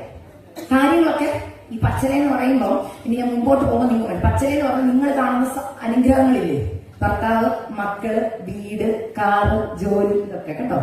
ഇതൊക്കെ നിൽക്കുന്നോണ്ട് എന്ത് തോന്നി? കുഴപ്പമില്ല, മുമ്പോട്ട് അങ്ങനെ അങ്ങ് പോകാം, പച്ചലയുണ്ട്. എന്നാൽ പ്രസൻസ് ഓഫ് ദ ലോർഡ് നമ്മുടെ ലൈഫിൽ ഇല്ലെങ്കിൽ അപകടമാണ്. കോടാലി വെച്ചേക്കുക, വെട്ട് കിട്ടിയിരിക്കുന്നു. ഞാൻ ഈ ഒരു വർഷമായിട്ട് പ്രസംഗിക്കുന്ന കർത്താവിന്റെ വരവിനെ കുറിച്ചാണ് ഞാൻ എല്ലാവരോടും ചോദിക്കുന്ന പലപ്പോഴും ഉള്ളൊരു ചോദ്യമുണ്ട്. നമ്മൾ എന്തിനെല്ലാം വിട്ടിറങ്ങി തിരിച്ചേ? ശരിക്കും എന്തിനാ നമ്മളെല്ലാം വിട്ടിറങ്ങി തിരിച്ചേ? നമ്മൾ പറയുന്നത് എല്ലാം വിട്ടെന്നല്ലേ? ശരിക്കും നമ്മൾ വിട്ടിട്ടുണ്ടോ? നമ്മളെല്ലാം വിട്ടാണ് ഇറങ്ങി. ആകെ വിട്ടതെന്നാണെന്നറിയോ? പള്ളി ഇല്ലേ? പള്ളി വിട്ടു, അതാ നമ്മൾ പറഞ്ഞത് എന്തോ വിട്ടെന്ന്. ഒന്നും വിട്ടിട്ടില്ല ഇപ്പോഴും. പിന്നെ നമ്മൾ പറയും ഒത്തിരി കഷ്ടത അനുഭവിച്ചു. എന്തോ നിങ്ങൾ ഉദ്ദേശിക്കുന്ന കഷ്ടത? ജോലി വലിയ സാധനമില്ല, അതാ കഷ്ടത. 10 മണിക്കൂർ ജോലി ഉണ്ടായിരുന്നത് സൂപ്പർവൈസർ 12 മണിക്കൂർ ആക്കി, അത് കഷ്ടത. ഭയങ്കര കഷ്ടതയുടെ അവസ്ഥ. ഇതാ കഷ്ടത. ഇന്നത്തെ ദൈവമക്കളുടെ കഷ്ടതയുടെ വാക്കാണ് ഞാൻ പറയുന്നത്. ഞാൻ ചോദിക്കുന്നത്, ശരിക്കും ഈ കർത്താവ് നമ്മളെ വിളിച്ച് വേർതിരിച്ച് ഇറക്കിയത് എന്തിനാണെന്നറിയാമോ? അങ്ങ് കൊണ്ടുപോകാൻ. പക്ഷെ ഞാൻ ചോദിക്കുന്നത്, ഇന്ന് ഈ മീറ്റിംഗ് ഇരിക്കുന്ന ഓരോ വ്യക്തികളോട് പരിശുദ്ധാത്മാവ് ചോദിക്കുക, ഈ ഒരാഴ്ചയിൽ, ഇന്ന് ശനിയാഴ്ചയാണ്, കർത്താവിന്റെ വരവിനെ കുറിച്ച് ഒരു വട്ടമെങ്കിലും ആരുടെയും പ്രസംഗം കേൾക്കാതെ ചിന്തിച്ചവർ എത്ര പേരുണ്ട്? വരലെന്നാണുള്ളവര്. പക്ഷേ നിങ്ങളുടെ ജോലിയെ കുറിച്ച് നിങ്ങൾ ചിന്തിച്ചു, അടുത്ത വർഷത്തേക്കുള്ള പ്ലാനുകൾ നിങ്ങൾ ചെയ്തു. കാരണം എന്താണെന്നറിയോ? പോകാൻ താല്പര്യമില്ല. ഈ ബൈബിൾ പഴയ നിയമത്തിൽ ഇതുപോലെ ഒരു കൂട്ടരുണ്ടായിരുന്നു. ഇസ്രായേൽ മക്കളിലെ രൂപയും ഗോത്രക്കാരെ കുറിച്ച് എന്തറിയാലോ? ഇവരൊരിക്കൽ വന്ന് മോശയോട് ഒരു വാക്ക് പറയുന്നുണ്ട്, ഞങ്ങൾ ഈ യോർദാന്റെ അക്കരെ എന്ത് ചെയ്തോളാം, താമസിച്ചോളാം. എന്താണെന്നറിയാമോ? അക്കരയോട് ഭയങ്കര ബുദ്ധിമുട്ടാണ്. കാരണം ഇവിടെ ഞങ്ങളെ ദൈവം എന്ത് ചെയ്തു? അനുഗ്രഹിച്ചു. എന്തൊക്കെ അനുഗ്രഹം? ആടുമാടുണ്ട്, മക്കളുണ്ട്, ഇതെല്ലാം കൂടെ കെട്ടിപ്പെറുക്കി ഒരു യാത്ര. മക്കളെ, പക്ഷെ കനാനാ, അവിടെ നമുക്ക് പോകണ്ടേ? കനാനേക്കാൾ നല്ലത് ഏതാ? UK, അമേരിക്കയൊക്കെ. ഒരു സ്വർഗത്തിലല്ലേ നമ്മൾ വന്നേക്കുന്നേ. കനാനിൽ എന്താ ഉള്ളത്? പാലും തേനും. അമേരിക്കയിൽ എത്ര വെറൈറ്റി പാല, UK എത്ര വെറൈറ്റി ആപ്പിളാ ഇല്ലേ? നാട്ടിൽ ആ ഒറ്റ കളറുള്ള ആപ്പിളെ ഞാൻ കണ്ടിട്ടുള്ളൂ. അമേരിക്ക ചെന്നപ്പോൾ പല കളറുള്ള ആപ്പിളും. ഒരു തക്കാളിക്കേ ഉള്ളായിരുന്നു. അമേരിക്കയിലും UK എത്ര കളർ തക്കാളിയാ? നമുക്ക് ഏതാ ഇപ്പൊ ഏറ്റവും ഇഷ്ടം? കേരളത്തിൽ നിൽക്കാൻ പറഞ്ഞാൽ നിങ്ങൾക്ക് ആർക്കെങ്കിലും ഇഷ്ടമാണോ? ഒരാഴ്ച കഴിഞ്ഞാൽ പറയുമോ, എനിക്ക് നമ്മുടെ UK ആയിരുന്നു നല്ല തണുപ്പായിരുന്നു, ഇവിടുത്തെ ചൂടൊന്നും ഞങ്ങൾക്ക് സഹിക്കാൻ വയ്യ. ഇതുപോലെ സ്വർഗത്തിൽ പോകണമെന്നൊക്കെ ആഗ്രഹമുണ്ട്. പക്ഷേ ഉണ്ടല്ലോ, ഇവിടത്തെ കാര്യമൊക്കെ കഴിഞ്ഞിട്ട് പോവാം. കഴിഞ്ഞിടയ്ക്ക് ഒരു ആന്റിയോട് ഞാൻ പറഞ്ഞു, ആന്റി കർത്താവിന്റെ വരവിന് വേണ്ടി ഒരുങ്ങണം. അപ്പൊ ആന്റി പറയുക, മോളെ എന്റെ മോന്റെ കല്യാണം കഴിഞ്ഞിട്ട് കർത്താവ് വരാൻ പ്രാർത്ഥിക്കണേ. ഞാനിത് പറഞ്ഞു, നമ്മളെല്ലാം ചിരിച്ചില്ലേ? ഞാൻ തുറന്നു പറയാം പാസ്റ്റർ, അങ്ങനെ പ്രാർത്ഥിക്കുന്ന ഒരു ഇതിനകത്തുണ്ട്. കർത്താവ് എന്റെ വീടിന്റെ പണി ഒന്ന് കഴിഞ്ഞ് പാലുകാച്ചൽ കഴിഞ്ഞിട്ട് കർത്താവ് ഇനി വരാവുക. എന്റെ മോൾ ഒരു കര പറ്റിയിട്ട് ഒരു ഡോക്ടറായിട്ട് കർത്താവെ ഒന്ന് വരാവുക. എന്റെ കഷ്ടതയൊന്ന് മാറി ഒരു ദിവസമെങ്കിലും സന്തോഷത്തോടെ ഈ ഭൂമി ജീവിച്ചിട്ട് കർത്താവ് വരാവുക. എന്റെ പ്രാർത്ഥനയ്ക്ക് മറുപടി കിട്ടിയിട്ട് പള്ളി വിട്ടു. അതാ നമ്മൾ പറഞ്ഞു, എന്തോ വിട്ടെന്ന്. ഒന്നും വിട്ടിട്ടില്ല ഇപ്പോഴും. പിന്നെ നമ്മൾ പറയും ഒത്തിരി കഷ്ടത അനുഭവിച്ചു. എന്തോ നിങ്ങൾ ഉദ്ദേശിക്കുന്ന കഷ്ടത? ജോലി വലിയ സാലറിയില്ല, അതാ കഷ്ടത. 10 മണിക്കൂർ ജോലി ഉണ്ടായിരുന്നത് സൂപ്പർവൈസർ 12 മണിക്ക് ബാക്കി. അത് കഷ്ടത, ഭയങ്കര കഷ്ടതയുടെ അവസ്ഥ. ഇതാ കഷ്ടത. ഇന്നത്തെ ദൈവമക്കളുടെ കഷ്ടതയുടെ വാക്കാണ് ഞാൻ പറയുന്നത്. ഞാൻ ചോദിക്കുന്നത്, ശരിക്കും ഈ കർത്താവ് നമ്മളെ വിളിച്ച് വേർതിരിച്ച് ഇറക്കിയത് എന്തിനാണെന്നറിയാമോ? അങ്ങ് കൊണ്ടുപോകാൻ. പക്ഷെ ഞാൻ ചോദിക്കുന്നത്, ഇന്ന് ഈ മീറ്റിംഗ് ഇരിക്കുന്ന ഓരോ വ്യക്തികളോട് പരിശുദ്ധാത്മാവ് ചോദിക്കുക, ഈ ഒരാഴ്ചയിൽ, ഇന്ന് ശനിയാഴ്ചയാണ്, കർത്താവിന്റെ വരവിനെ കുറിച്ച് ഒരു വട്ടമെങ്കിലും ആരുടെയും പ്രസംഗം കേൾക്കാതെ ചിന്തിച്ചവർ എത്ര പേരുണ്ട്? വരലെന്നുള്ളൊരു. പക്ഷേ നിങ്ങളുടെ ജോലിയെ കുറിച്ച് നിങ്ങൾ ചിന്തിച്ചു, അടുത്ത വർഷത്തേക്കിനുള്ള പ്ലാനുകൾ നിങ്ങൾ ചെയ്തു. കാരണം എന്താണെന്നറിയോ? പോകാൻ താല്പര്യമില്ല. ഈ ബൈബിൾ പഴയ നിയമത്തിൽ ഇതുപോലെ ഒരു കൂട്ടരുണ്ടായിരുന്നു. ഇസ്രായേൽ മക്കളിലെ രൂപയും ഗോത്രക്കാരെ കുറിച്ച് എന്തറിയാലോ? ഇവരൊരിക്കൽ വന്ന് മോശയോട് ഒരു വാക്ക് പറയുന്നുണ്ട്, ഞങ്ങൾ ഈ യോർദാന്റെ അക്കരെ എന്ത് ചെയ്തോളാം, താമസിച്ചോളാം. എന്താണെന്നറിയാമോ? അക്കരയോട് ഭയങ്കര ബുദ്ധിമുട്ടാണ്. കാരണം ഇവിടെ ഞങ്ങളെ ദൈവം എന്ത് ചെയ്തു? അനുഗ്രഹിച്ചു. എന്തൊക്കെ അനുഗ്രഹം? ആടുമാടുണ്ട്, മക്കളുണ്ട്, ഇതെല്ലാം കൂടെ കെട്ടിപ്പെറുക്കി ഒരു യാത്ര. മക്കളെ, പക്ഷെ കനാനാ, അവിടെ നമുക്ക് പോകണ്ടേ? കനാനേക്കാൾ നല്ലത് ഏതാ? UK, അമേരിക്കയൊക്കെ. ഒരു സ്വർഗത്തിലല്ലേ നമ്മൾ വന്നേക്കുന്നേ. കനാനിൽ എന്താ ഉള്ളത്? പാലും തേനും. അമേരിക്കയിൽ എത്ര വെറൈറ്റി പാല, UK എത്ര വെറൈറ്റി ആപ്പിളാ ഇല്ലേ? നാട്ടിൽ ആ ഒറ്റ കളറുള്ള ആപ്പിളെ ഞാൻ കണ്ടിട്ടുള്ളൂ. അമേരിക്ക ചെന്നപ്പോൾ പല കളറുള്ള ആപ്പിളും. ഒരു തക്കാളിക്കേ ഉള്ളായിരുന്നു. അമേരിക്കയിലും UK എത്ര കളർ തക്കാളിയാ? നമുക്ക് ഏതാ ഇപ്പൊ ഏറ്റവും ഇഷ്ടം? കേരളത്തിൽ ഇപ്പൊ നിൽക്കാൻ പറഞ്ഞാൽ നിങ്ങൾക്ക് ആർക്കെങ്കിലും ഇഷ്ടമാണോ? ഒരാഴ്ച കഴിഞ്ഞാൽ പറയൂ, എനിക്ക് നമ്മുടെ UK ആയിരുന്നു നല്ല തണുപ്പായിരുന്നു, ഇവിടുത്തെ ചൂടൊന്നും ഞങ്ങൾക്ക് സഹിക്കാൻ വയ്യ. ഇതുപോലെ സ്വർഗത്തിൽ പോകണമെന്നൊക്കെ ആഗ്രഹമുണ്ട്. പക്ഷേ ഉണ്ടല്ലോ, ഇവിടത്തെ കാര്യമൊക്കെ കഴിഞ്ഞിട്ട് പോവാം. കഴിഞ്ഞിടയ്ക്ക് ഒരു ആന്റിയോട് ഞാൻ പറഞ്ഞു, ആന്റി കർത്താവിന്റെ വരവിന് വേണ്ടി ഒരുങ്ങണം. അപ്പൊ ആന്റി പറയുക, മോളെ എന്റെ മോന്റെ കല്യാണം കഴിഞ്ഞിട്ട് കർത്താവ് വരാൻ പ്രാർത്ഥിക്കണേ. ഞാനിത് പറഞ്ഞു, നമ്മളെല്ലാം ചിരിച്ചില്ലേ? ഞാൻ തുറന്നു പറയാം പാസ്റ്റർ, അങ്ങനെ പ്രാർത്ഥിക്കുന്ന ഒരു ഇതിനകത്തുണ്ട്. കർത്താവ് എന്റെ വീടിന്റെ പണി ഒന്ന് കഴിഞ്ഞ് പാലുകാച്ചൽ കഴിഞ്ഞിട്ട് കർത്താവ് ഇനി വരാവുക. എന്റെ മോൾ ഒരു കര പറ്റിയിട്ട് ഒരു ഡോക്ടറായിട്ട് കർത്താവെ ഒന്ന് വരാവുക. എന്റെ കഷ്ടതയൊന്ന് മാറി ഒരു ദിവസമെങ്കിലും സന്തോഷത്തോടെ ഈ ഭൂമി ജീവിച്ചിട്ട് കർത്താവ് വരാവുള്ളൂ. എന്റെ പ്രാർത്ഥനയ്ക്ക് മറുപടി കിട്ടിയിട്ടേ കർത്താവ് വരാവുള്ളൂ. ഞാൻ പറയാം, അങ്ങനെ ചിന്തിക്കുന്ന ആരെങ്കിലും എന്നല്ല, ഇതിനകത്തുണ്ടെന്ന് പരിശുദ്ധാത്മാവ് എന്നോട് പറഞ്ഞതുകൊണ്ട് ഞാൻ പറയുക. ചിന്തിക്കുന്നുണ്ട്, ഓർത്തോ, കർത്താവ് എന്ന് പറഞ്ഞാൽ നിങ്ങൾ പോകത്തില്ല. കർത്താവ് ആരെ കൊണ്ടുവരാൻ വരുന്നറിയാമോ? തന്നെ മണവാട്ടിയെ. ഞാൻ UK തന്നെ നടത്തിയ ഒരു സൂം മീറ്റിംഗില്, നിങ്ങളുടെ ചർച്ചയല്ല, വേറൊരു ചർച്ച, ഒരു സൂം മീറ്റിംഗ് ഞാൻ ക്വസ്റ്റ്യൻ ചോദിച്ചൊരു ദിവസം, കർത്താവ് ആരായിട്ടാണ് മടങ്ങി വരുമെന്ന് ചോദിച്ചു. കൂടുതൽ ബന്ധുക്കോസാർ പറഞ്ഞ പിതാവായിട്ടാണ് കടന്നു വരുന്നത്, അപ്പനായിട്ടാണ് കടന്നു വരുന്നത്. അപ്പനായിട്ട് കടന്നു വരുന്നെങ്കിൽ ഞാൻ പറയാം, റോളാണ് ഞാൻ ചോദിച്ചത്. ഇപ്പൊ എക്സാമ്പിൾ നിങ്ങൾ പെട്ടെന്ന് പറഞ്ഞാൽ ഞാൻ പറഞ്ഞുതരാം. ഇപ്പൊ ഞാൻ നിങ്ങളുടെ മുമ്പിൽ നിൽക്കുന്നത് ആരായിട്ടാ? പ്രീച്ചറായിട്ടാ, അല്ലെ? അല്ലെങ്കിൽ ഒരു മെസ്സഞ്ചർ ആയിട്ടാ. എന്റെ വീട്ടിൽ ഞാൻ ചെല്ലുമ്പോ റോള് മാറും. വൈഫ്, പിന്നെ അമ്മ. എന്റെ പേരൻസിന്റെ വീട്ടിൽ ചെല്ലുമ്പോൾ ഞാൻ മകളായി മാറും. എന്റെ റോള് മാറുമോ? ഞാൻ ഇതേ ക്വസ്റ്റ്യൻ നിങ്ങളോട് കർത്താവ് ആരായിട്ടാ വരുന്നത്? മണവാളനായിട്ടാ വരുന്നത്. പാസ്റ്റർ, ഇത് ആർക്കും അറിയത്തില്ല. ഇപ്പൊ ഇരിക്കുന്നവരുടെ അതിശയം വിട്ടവരുണ്ട്. മണവാളനായിട്ടാണ് വരുന്നത്. മണവാളനായിട്ടാണ് വരുന്നത്. അതിനൊരു പ്രത്യേകതയുണ്ട്. എന്താണെന്ന് ഞാൻ പറഞ്ഞുതരാം, വിശദീകരിച്ച് പറഞ്ഞുതരാം. അപ്പനായിട്ടാണ് വരുന്നതെങ്കിൽ ചോയ്സ് ഉണ്ട്. എങ്ങനെയാ ഇതായിട്ട് പറയുന്നത്? വചനം മാറ്റിയൊന്നും അല്ല പറയുന്നത്. എനിക്ക് നല്ല വ്യക്തതയുണ്ട്. എന്താ പറഞ്ഞാൽ നിങ്ങൾക്ക് മനസ്സിലാവാൻ വേണ്ടിയാ പറഞ്ഞു തരുന്നത്. എനിക്ക് 2 കുഞ്ഞുങ്ങളുണ്ട്. 3 കുഞ്ഞുങ്ങൾ. പക്ഷെ 2 കുഞ്ഞുങ്ങൾ ഇച്ചിരി പ്രായമായിട്ട് ഞാൻ പറയാം. ഞാൻ അവരോട് പറയുന്ന ഒരു കാര്യം, മോനെ മോളെ മമ്മ പോയിട്ട് വരുമ്പോ ഇതൊക്കെ നിങ്ങളുടെ ടോയ്സ് ഒക്കെ ക്ലീൻ ചെയ്തിട്ട് മമ്മി പാക്കി കൊണ്ടുപോകാന്ന് പറയും. ഒരു അസൈൻമെന്റ് കൊടുത്തിട്ടാണ് വരുന്നത്. അടി പിടിക്കരുത്, തമ്മി വഴക്ക് പിടിക്കരുത്, മിടുക്കരായിട്ടിരുന്ന മമ്മി വരുമ്പോ നിങ്ങളെ പാക്കി കൊണ്ടുപോകാം. ഇത് കേൾക്കുന്ന കുഞ്ഞുങ്ങൾ ചെയ്യും. ഒരാൾ നല്ലതായിട്ട് അനുസരിക്കും, ഒരാൾ എന്ത് ചെയ്യത്തില്ല. ഓ മമ്മിയല്ലേ പിന്നെ വരത്തുള്ളൂ, അതൊക്കെ ചെയ്യാം, പിന്നെ ചെയ്യാം, നാളെ ചെയ്യാം, മമ്മിയുടെ അടുത്ത് കരഞ്ഞു കാണിച്ച മമ്മിയാണ് ഇങ്ങനെ പറയുന്നത്. അപ്പൊ ഞാൻ വരുമ്പോ ഒരാൾ നല്ല വൃത്തിക്ക് എല്ലാം ചെയ്തിട്ട് മറ്റേ ആൾ കുഴപ്പ ചെയ്തില്ല. പക്ഷെ ഞാൻ ബാക്കി കൊണ്ടുപോകും, ഒരാളെ വീട്ടിൽ തന്നെ ഇട്ടിട്ട് മറ്റേ ആളെ കൊണ്ട് പോകും. നാളെ ചെയ്യുമല്ലോ അല്ലേ, ചെയ്യും, അന്ന് മമ്മ കൊണ്ടുപോകും. കാരണം നമുക്കൊരു മനസ്സിലുണ്ട്. പക്ഷെ മണവാളനായിട്ട് വരുന്നെന്ന് പറയുന്നതിൽ പ്രത്യേകത ഞാൻ പറയാം. ഇരിക്കുന്ന മിക്കവരും കല്യാണം കഴിച്ചവരാണല്ലോ അല്ലെ.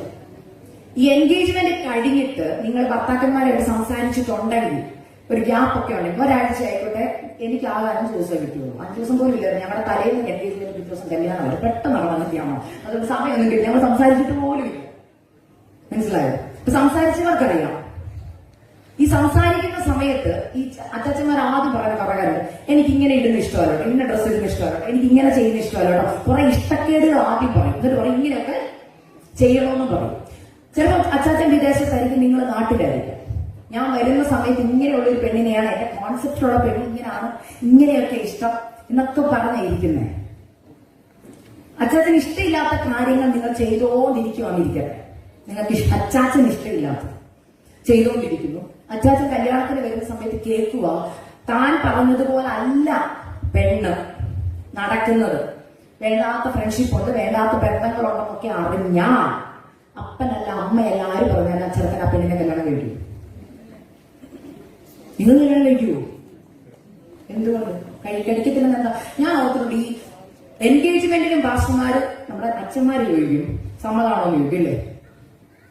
പള്ളിയിൽ കണ്ടിട്ടുണ്ടോ ഈ വലത്ത് ഭാഗത്ത് നിൽക്കുന്ന സ്ത്രീയെ വിവാഹം കഴിക്കാൻ സമ്മതമാണോ ചോദിക്കും. കല്യാണത്തിന് വരുമ്പോൾ വീട് ചോദിക്കും. ഞാൻ ഓർത്തിട്ടുണ്ട് ഇവരെങ്ങനെ ഇത്താൻ സമ്മതമായതല്ലേ ഇവിടെ വന്ന് നിൽക്കുന്നേ, പിന്നെ എന്തിനാ ചോദിക്കുന്നത്? എന്താണെന്നറിയാമോ, താലി കെട്ടുന്നതിന് മുമ്പ് അല്ലെങ്കിൽ കല്യാണത്തിന് ഉഭയസമ്മതം കൊടുക്കുന്നതിന് മുമ്പ് വരെ പിന്മാറാൻ എന്തുണ്ട്? ഒരു വരനും വധുവിനും അവകാശമുണ്ട്. വരൻ പറയും എനിക്ക് പെണ്ണിനെ വേണ്ടെന്ന് പറഞ്ഞാൽ അപ്പനല്ല അമ്മയല്ല സമൂഹം മൊത്തം അതിന് മോനെ അങ്ങനെ പറയല്ലേ, ഉണ്ടാക്കി വെച്ച ബിരിയാണി വേസ്റ്റ് ആവെന്ന് പറഞ്ഞാൽ ചെറുക്ക സമ്മതിക്കുവോ? ചെറുക്ക പറയുന്ന ഒരു കാര്യമുണ്ട്, ഇത് ജീവിതം മുഴുവൻ കൊണ്ട് നടക്കേണ്ട ഒരു ബന്ധവാ. ഞാൻ പറഞ്ഞതുപോലെ അല്ല ഈ പെണ്ണ് ജീവിച്ചത്, എനിക്ക് ഈ പെണ്ണ് വേണ്ടാന്ന് പറഞ്ഞ തീരാനുള്ളതേ ഉള്ളൂ. ഇതുപോലെ കർത്താവ് വരുന്ന മണവാളനായിട്ടാണ്. മണവാളന് തന്റെ മണവാട്ടിയെ കുറിച്ചൊരു കോൺസെപ്റ്റ് ഉണ്ട്. അത് ഈ വിശുദ്ധ ബൈബിളിൽ എഴുതിയിട്ടുണ്ട്. വിശുദ്ധിയില്ലാതെ വേർപാടില്ലാതെ നിങ്ങൾക്ക് തോന്നിയതുപോലെ ജീവിച്ചിട്ട് മണവാളനെ എന്നെ എടുക്കാൻ പറഞ്ഞ മണവാളൻ പറയും എനിക്ക് നിന്നെ അറിയത്തില്ല. പലർക്കും ഇതിന്റെ സീരിയസ്നെസ് അറിയിക്കില്ല. ഞാൻ തുറന്ന് പറയാം, ഞാൻ അനേകരോട് വചനം വാട്സപ്പ് വഴി സംസാരിക്കുമ്പോ പലരും എന്നോട് പറഞ്ഞ കാര്യം, സിസ്റ്റർ ഞാൻ സ്നാനപ്പെട്ടില്ല. എന്തിനാ സ്നാനപ്പെട്ടെന്ന് ഞാൻ ആദ്യം ചോദിക്കും. പറയുന്ന കാര്യം, സ്നാനപ്പെട്ടില്ല സ്വർഗത്തിൽ പോകത്തില്ലെന്ന് ഞങ്ങളോട് പറഞ്ഞു. പലരും മേടിച്ചൊക്കെ സ്നാനപ്പെടുന്നു. എന്തിനാ സ്നാനപ്പെട്ട എവിടെ പോകും? സ്വർഗത്തിൽ പോകും. ശരിക്കും സ്നാനപ്പെട്ടപ്പോൾ എന്താ നടന്നത്? പുറത്തൊന്നും നനഞ്ഞു, അകത്തൊരു നനവ് വന്നിട്ടില്ല. പഴയ തന്നെ, മാറ്റമൊന്നും വന്നിട്ടില്ല. നമ്മുടെ വിശുദ്ധ ബൈബിളിൽ ഇങ്ങനെ ഒരു വാക്യമുണ്ട്, നമ്മളെ തന്നെ എന്ത് ചെയ്യണം? മരിപ്പിക്കണോ അല്ലേ? പക്ഷെ കഴിഞ്ഞ പ്രാവശ്യം ഫെയ്ത്ത് പ്ലസ് പാസ് ഞങ്ങളുടെ ചർച്ച വന്നപ്പോൾ ഒരു വാക്ക് പറഞ്ഞു, എന്നെ ഒത്തിരി ചിന്തിപ്പിച്ചു. നമ്മളാരും മരിപ്പിക്കത്തില്ല, മരവിപ്പിക്കുക. ഇവിടെയൊക്കെ നഴ്സുമാരല്ലേ? മരവിപ്പിക്കുന്നവരുടെ പ്രത്യേകത എന്നാ? ഈ മരവിപ്പിക്കുന്നവരാണ് ദേഷ്യം വരുമ്പോൾ പറയുന്നത്, എന്റെ പഴയ സ്വഭാവം എന്നെ കൊണ്ട്. അതിന്റെ അർത്ഥം എന്നാ? മരവിപ്പിച്ചിട്ടേക്കോ, പക്ഷെ വേണ്ടി വന്ന എനിക്ക് തൂത്തുപറക്കിയെടുക്കാം. മനസ്സിലാവുന്നുണ്ടോ? മരവിപ്പിച്ച് കിടക്കുമ്പോ ഭയക്കണം. കാരണം മരവിപ്പ് മാറിയ ആള് റിയൽ സ്വഭാവത്തിലേക്ക് വരും. ക്രിസ്തു യഥാർത്ഥമായി നിങ്ങളുടെ ജീവിതത്തിൽ ജനിച്ചാൽ, നിങ്ങൾ ഫലം കായ്ക്കുന്നവരാണെങ്കിൽ, നിങ്ങൾ ക്രിസ്തുവിന്റെ ഇഷ്ടത്തിനൊത്ത ഫലം നിങ്ങൾ കായ്ച്ചു. നമുക്കിഷ്ടമുള്ള ഫലമല്ല, വചനത്തിന്റെ വ്യവസ്ഥ പ്രകാരമുള്ള ഫലം. ഞാൻ തുറന്നു പറയുക, കർത്താവ് വരുമ്പോ ഉയർത്തെഴുന്നേൽക്കാൻ നിങ്ങൾ റെഡിയാണെങ്കിൽ ഞാൻ പറയാം, ഇന്ന് മാനസാന്തരപ്പെട്ടോണം. ഇല്ലെങ്കിൽ അപകടത്തിലാണ്. ഞാൻ തുറന്നു പറയാൻ കാരണം, ഞാൻ ഇന്നലെ രാത്രി പ്രാർത്ഥിച്ചു. ഇന്നലെ ഒത്തിരി ലേറ്റാണ് കിടന്നത്, എനിക്ക് ഉറങ്ങാൻ പറ്റുന്നില്ല. വീണ്ടും വീണ്ടും ഞാൻ പ്രാർത്ഥിച്ചപ്പോൾ കർത്താവിനോട് പറയാം, ഒരാണ്ടും കൂടെ ഞാൻ കാക്കും, ഒരാണ്ടും കൂടെ ഞാൻ കാക്കും, ഒരാണ്ടും കൂടെ ഞാൻ കാക്കും. ഇത് ഞാൻ വെറുതെ ചുമ്മാ പറയുന്നതല്ല, ഭയത്തോടെയാ പറയുന്നത്, ആത്മാവിന്റെ ശക്തിയിലാണ് ഞാൻ പറയുന്നത്. ഒരാണ്ടും കൂടെ കർത്താവ് കാത്തു നിൽക്കുകയാ ഫലം കായ്ക്കാൻ. കാരണം കർത്താവ് വാതുക്കെ നിൽക്കുകയാ. കർത്താവ് എന്നെ ജോലി കിട്ടിയിട്ട് വീസ പുതുക്കിയിട്ടെന്നല്ല, ഇന്ന് മാനസാന്തരപ്പെട്ടോണം. ഈ വചനം, നമ്മൾ ഇന്ന് വായിച്ച വചനത്തിന്റെ തൊട്ടു മുകളിൽ ഒരു വാക്യമുണ്ട്, നിങ്ങൾ കണ്ടായിരുന്നോ? 13:3. മാനസാന്തരപ്പെടാഞ്ഞ നിങ്ങൾ എല്ലാവരും അങ്ങനെ തന്നെ നശിച്ചു പോകുന്നതെന്ന് ഞാൻ നിങ്ങളോട് പറയുന്നു. മാനസാന്തരത്തിനൊക്കെ ഫലം കായ്ച്ചില്ലെങ്കിൽ വെട്ടിക്കളയും ദൈവമക്കളെ.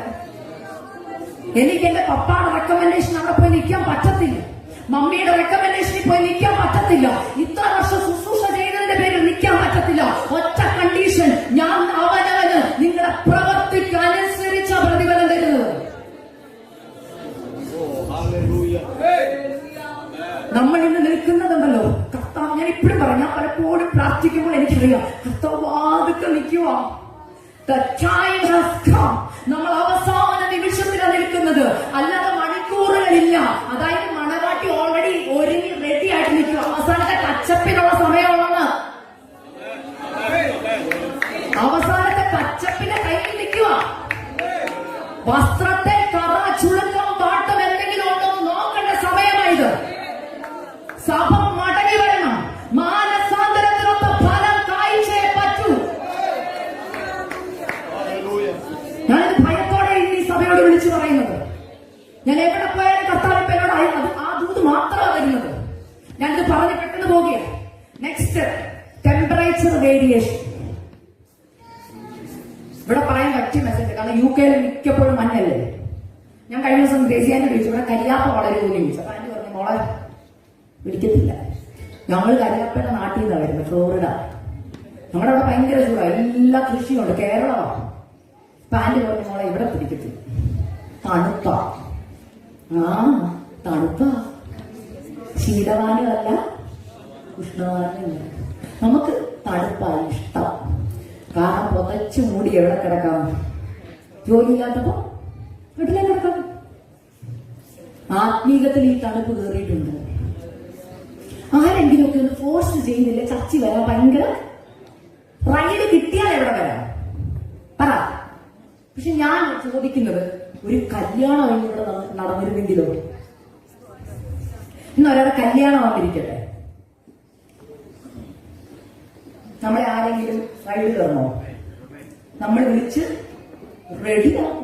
ഇത് പാസ്റ്ററും ആന്റിയും കോർഡിനേറ്ററും ഒക്കെ റെഡി ആക്കുന്നത് എന്തുകൊണ്ടാണെന്നറിയാമോ?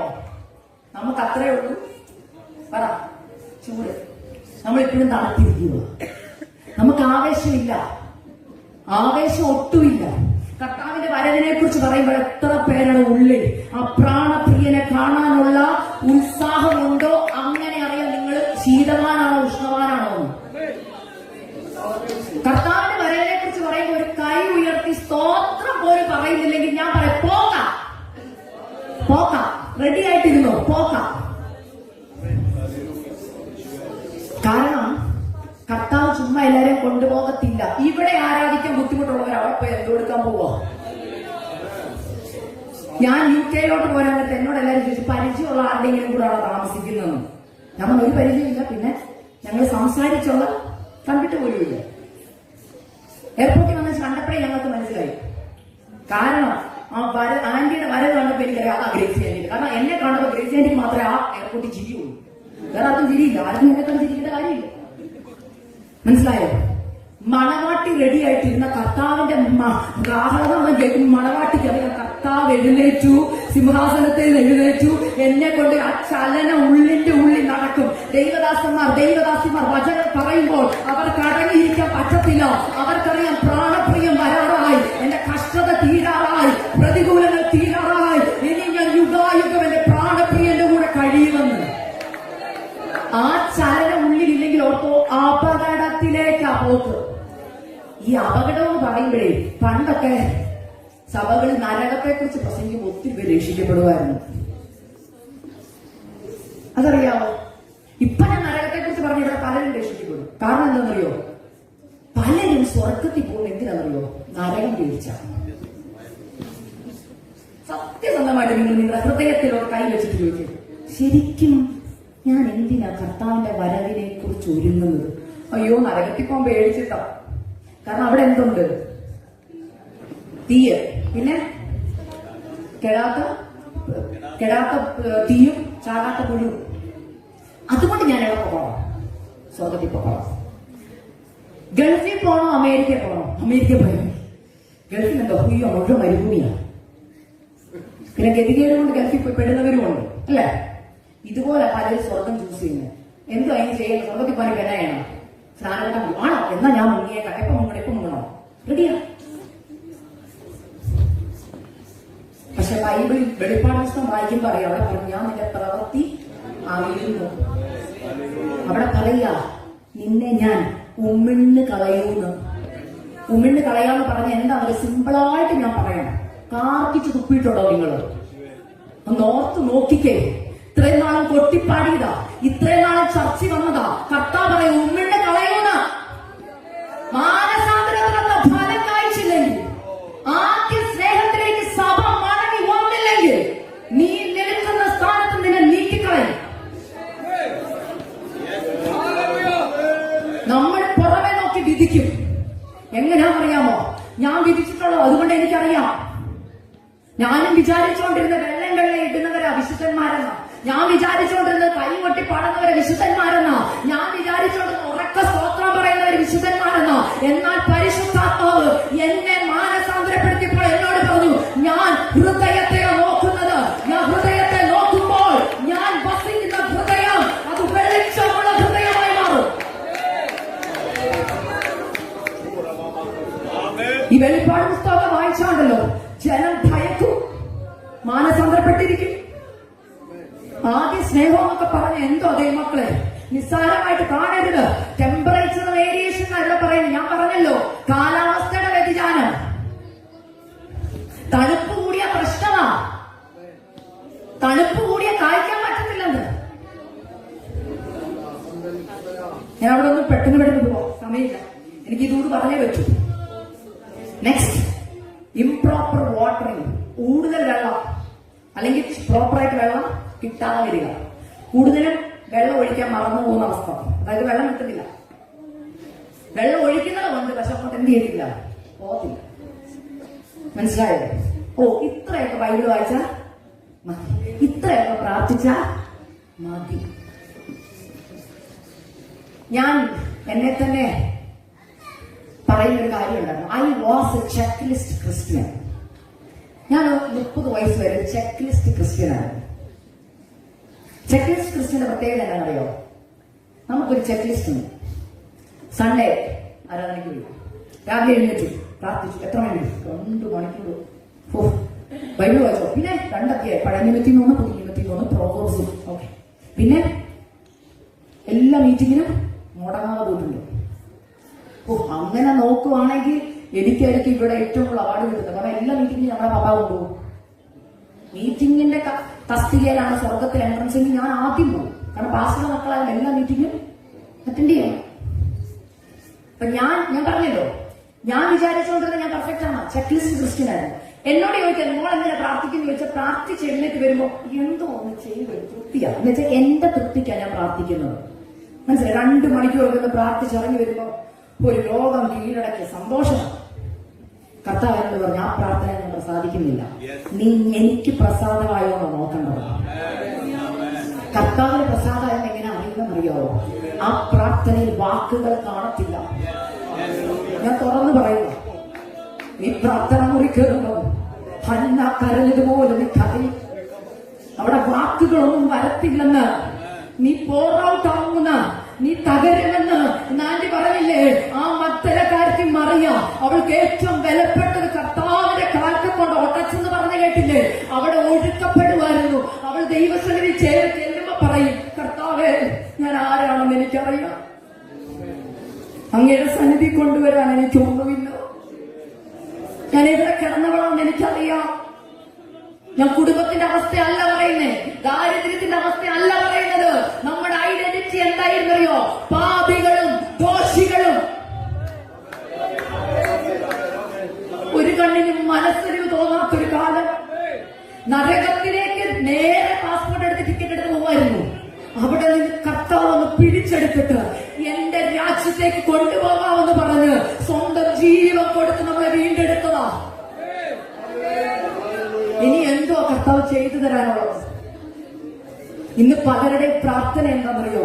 കർത്താവ് എന്നെ എന്താ സ്നേഹിക്കാത്തത്? എന്റെ പ്രാർത്ഥനയ്ക്ക് എന്താ മറുപടി തരാത്തത്? ഈ പ്രാർത്ഥനയ്ക്ക് മറുപടി കിട്ടാത്തവര് നിങ്ങളോടൊരു കൂട്ടി ഞാൻ പറയുക. പലരുടെയും സങ്കടമാകും. രോഗത്തിന് വേണ്ടി പ്രാർത്ഥിച്ചിട്ട് വരെ ഹീലിംഗ് ഒന്നും നടന്നിട്ടില്ല. ഞാൻ ഒത്തിരി പ്രാർത്ഥനാ സന്നിധിയിൽ പരാതി പറഞ്ഞിട്ടുണ്ട് ദൈവത്തോട്. യേശുപ്പ അങ്ങ് എന്നെ സ്നേഹിക്കുന്നതല്ലേ, എനിക്ക് എന്താ മറുപടി തരാത്ത? വർഷം ഇത്രയാ, എന്താ മറുപടി തരാത്ത? കർത്താവ് ചോദിച്ചൊരു കാര്യം, ഇതിന് മറുപടി തന്നാൽ നീ കൂടുതൽ എന്നെ സ്നേഹിക്കുവോ? പറ, സ്നേഹിക്കുവോ? ഒരിക്കലും ഇല്ല. നമ്മളതാണ് കർത്താവിന്റെ കണ്ടീഷൻ വരുമോ? കർത്താവ് എനിക്ക് ഈ പ്രാർത്ഥനയ്ക്കുള്ള മറുപടി തന്നാൽ ഞാൻ എന്ത് ചെയ്തോളാം? എല്ലാ പ്രാർത്ഥനയ്ക്കും പൊക്കോളാം, ഞാൻ ദൈവസഭയിൽ കൂടുതൽ ഇരുന്നോളാം. തോന്നലോ? അതും മേടിച്ച് കൈവച്ചിട്ട് പിന്നെയും കർത്താവിന്റെ പറയും, കർത്താവേ സിറ്റുവേഷൻ പിന്നെയും മോശം കേട്ടോ, ഈ പ്രാവശ്യം അങ്ങ് ക്ഷമിക്കുക, അടുത്ത പ്രാർത്ഥനയ്ക്ക് മറുപടി തരുവാണെങ്കിൽ ഞാൻ കൂടുതൽ ഇരിക്കാം. കർത്താവിന് അറിയില്ല, വളവും വെള്ളവും കിട്ടുന്നുണ്ട് ഈ കത്തിക്ക്. മനസ്സിലാവുന്നുണ്ടോ? ചോദിക്കുന്നതിനൊക്കെ മറുപടി അപ്പാപ്പം കിട്ടുന്നത് കൊണ്ട് പുള്ളി അങ്ങ് നിൽക്കുക നിലത്ത്. പക്ഷേ ഒരു സമയം വരുന്നുണ്ട്, ഈ പ്രാർത്ഥനയ്ക്ക് മറുപടി കിട്ടും. നിങ്ങളൊരു ട്രൂ ക്രിസ്ത്യൻ ആണോ ചെക്ക് ലിസ്റ്റ് ക്രിസ്ത്യൻ ആണോ അറിയാൻ ഒറ്റ വഴി ഞാൻ പറഞ്ഞുതരാം. യഥാർത്ഥമായി കർത്താവിനെ അറിഞ്ഞ് മാനസാന്തരപ്പെട്ട് കർത്താവിന്റെ വഴി നടക്കുന്നവർക്ക് എല്ലാ പ്രാർത്ഥനയ്ക്കും കർത്താവ് മറുപടി തരത്തില്ല. ഞാൻ ഇത്രയും വർഷം എബ്രായ ലേഖനം വായിച്ചിട്ട് കണ്ടിട്ടുണ്ടാവാം, വായിച്ചിട്ടുണ്ടാവാം, എന്നാൽ എന്റെ ഹൃദയത്തെ ആകമാനം ചലിപ്പിച്ച, ഞാൻ ഒത്തിരി പ്രസംഗിച്ചിട്ടുണ്ട്, പക്ഷേ എന്നെ ചലിപ്പിച്ച ഒരു വാക്യം ഞാൻ നിങ്ങളെ വായിച്ചു കേൾപ്പിക്കാം. എബ്രായ ലേഖനം എബ്രായ എന്ന് പറയുമ്പോൾ നമ്മുടെ എങ്ങോട്ട് ആദ്യം പോകുന്നത്? അതിനുണ്ട്. കാരണം നമുക്ക് ഏറ്റവും ഇഷ്ടമായ വിശ്വാസ വീരന്മാർ. ഓ എന്താ സന്തോഷമോ! വിശ്വാസ വീരന്മാരുടെ കാര്യം പറയാൻ നമുക്ക് ഇഷ്ടമാ. വിശ്വാസത്താൽ ഓ അല്ലേ, അത് കിട്ടി, ഇത് കിട്ടി, അങ്ങനെ കിട്ടി, ഇങ്ങനെ കിട്ടി, ഭയങ്കര നിരത്തുവോ. എന്നാൽ ആരും കാണാതെ കിടക്കുന്ന ഒരു വചനമുണ്ട് കേട്ടോ. എന്നെ അത് ഭയങ്കരമായിട്ട് ചിന്തിപ്പിക്കുകയല്ല, എന്നെ അങ്ങോട്ട് കീറി മുറിച്ചിട്ട് കർത്താവ് ഒരു ദിവസം എന്നോട് ചോദിച്ചു, മോളെ നിന്റെ പ്രാർത്ഥനയ്ക്ക് ഞാൻ മറുപടി തരുന്നില്ല, പക്ഷെ നിന്റെ മനോഭാവം എന്താ എന്നോടെന്ന് ചോദിച്ചു. ഞാൻ വായിക്കാം. എബ്രായ 11:35. സ്ത്രീകൾക്ക് തങ്ങളുടെ മരിച്ചവരെ ഉയർത്തെഴുന്നേൽപ്പിനാൽ തിരികെ കിട്ടി, മറ്റു ചിലർ ഏറ്റവും നല്ലൊരു ഉയർത്തെഴുന്നേൽപ്പ് ലഭിക്കേണ്ടത് ഉദ്ധാരണം കൈക്കൊള്ളാതെ ഭേദ്യമേറ്റു. വായിച്ചു എളുപ്പമല്ലേ? പക്ഷേ കർത്താവിനോട് ചോദിച്ചൊരു ചോദ്യമില്ല. ഇവിടെ വിശ്വാസ വീരന്മാരുടെ എല്ലാ പട്ടികയും പറഞ്ഞിട്ട് ഒരു വാക്യം അവിടെ എഴുതിയേക്കാം. ചിലർ നല്ലൊരു ഉയർത്തെഴുന്നേൽപ്പ് കിട്ടണമെന്ന് വിചാരിച്ച് ദേഹത്തിലേറ്റണം എന്ന് വെച്ചാൽ ഞാൻ സിമ്പിളായിട്ട് നിങ്ങൾക്ക് പറഞ്ഞുതരാം. മോളെ എക്സാമ്പിൾ, ക്യാൻസർ ആണെന്നിരിക്കട്ടെ. ക്യാൻസറിന് വിടുതൽ വേണോ നിത്യത വേണോ എന്ന് ചോദിച്ചാൽ നമ്മൾ പറയുന്നതോ ക്യാൻസറിന് വിടുതൽ കിട്ടും. സത്യമല്ല, കാരണം വേദന സഹിക്കാൻ മതി അല്ലേ? ഇങ്ങനെ പ്രാർത്ഥിച്ച മറ്റൊരാളുണ്ട് ബൈബിളിൽ, വിശുദ്ധ പൗലോസ്. എന്നെ ഭയങ്കരമായിട്ട് ചിന്തിപ്പിച്ചൊരു വാക്യമാണ്. പൗലോസ് പ്രാർത്ഥിക്കുക, അപ്പ സഹിക്കാൻ മതി, ഒന്ന് മാറ്റിത്തരാമോ, ഇത് എന്റെ ഈ കഷ്ടതയൊന്ന് മാറ്റിത്തരാമോ? പൗലോസിനോട് കർത്താവ് പറയുക, ഇല്ല മോനെ, എന്റെ കൃപ നിനക്ക് മതി, എന്റെ ശക്തി ബലഹീനതയിൽ തികഞ്ഞു വരും. ഞാനും ഈ വാക്യത്തിന്റെ അർത്ഥം എനിക്ക് മനസ്സിലായിട്ടില്ല.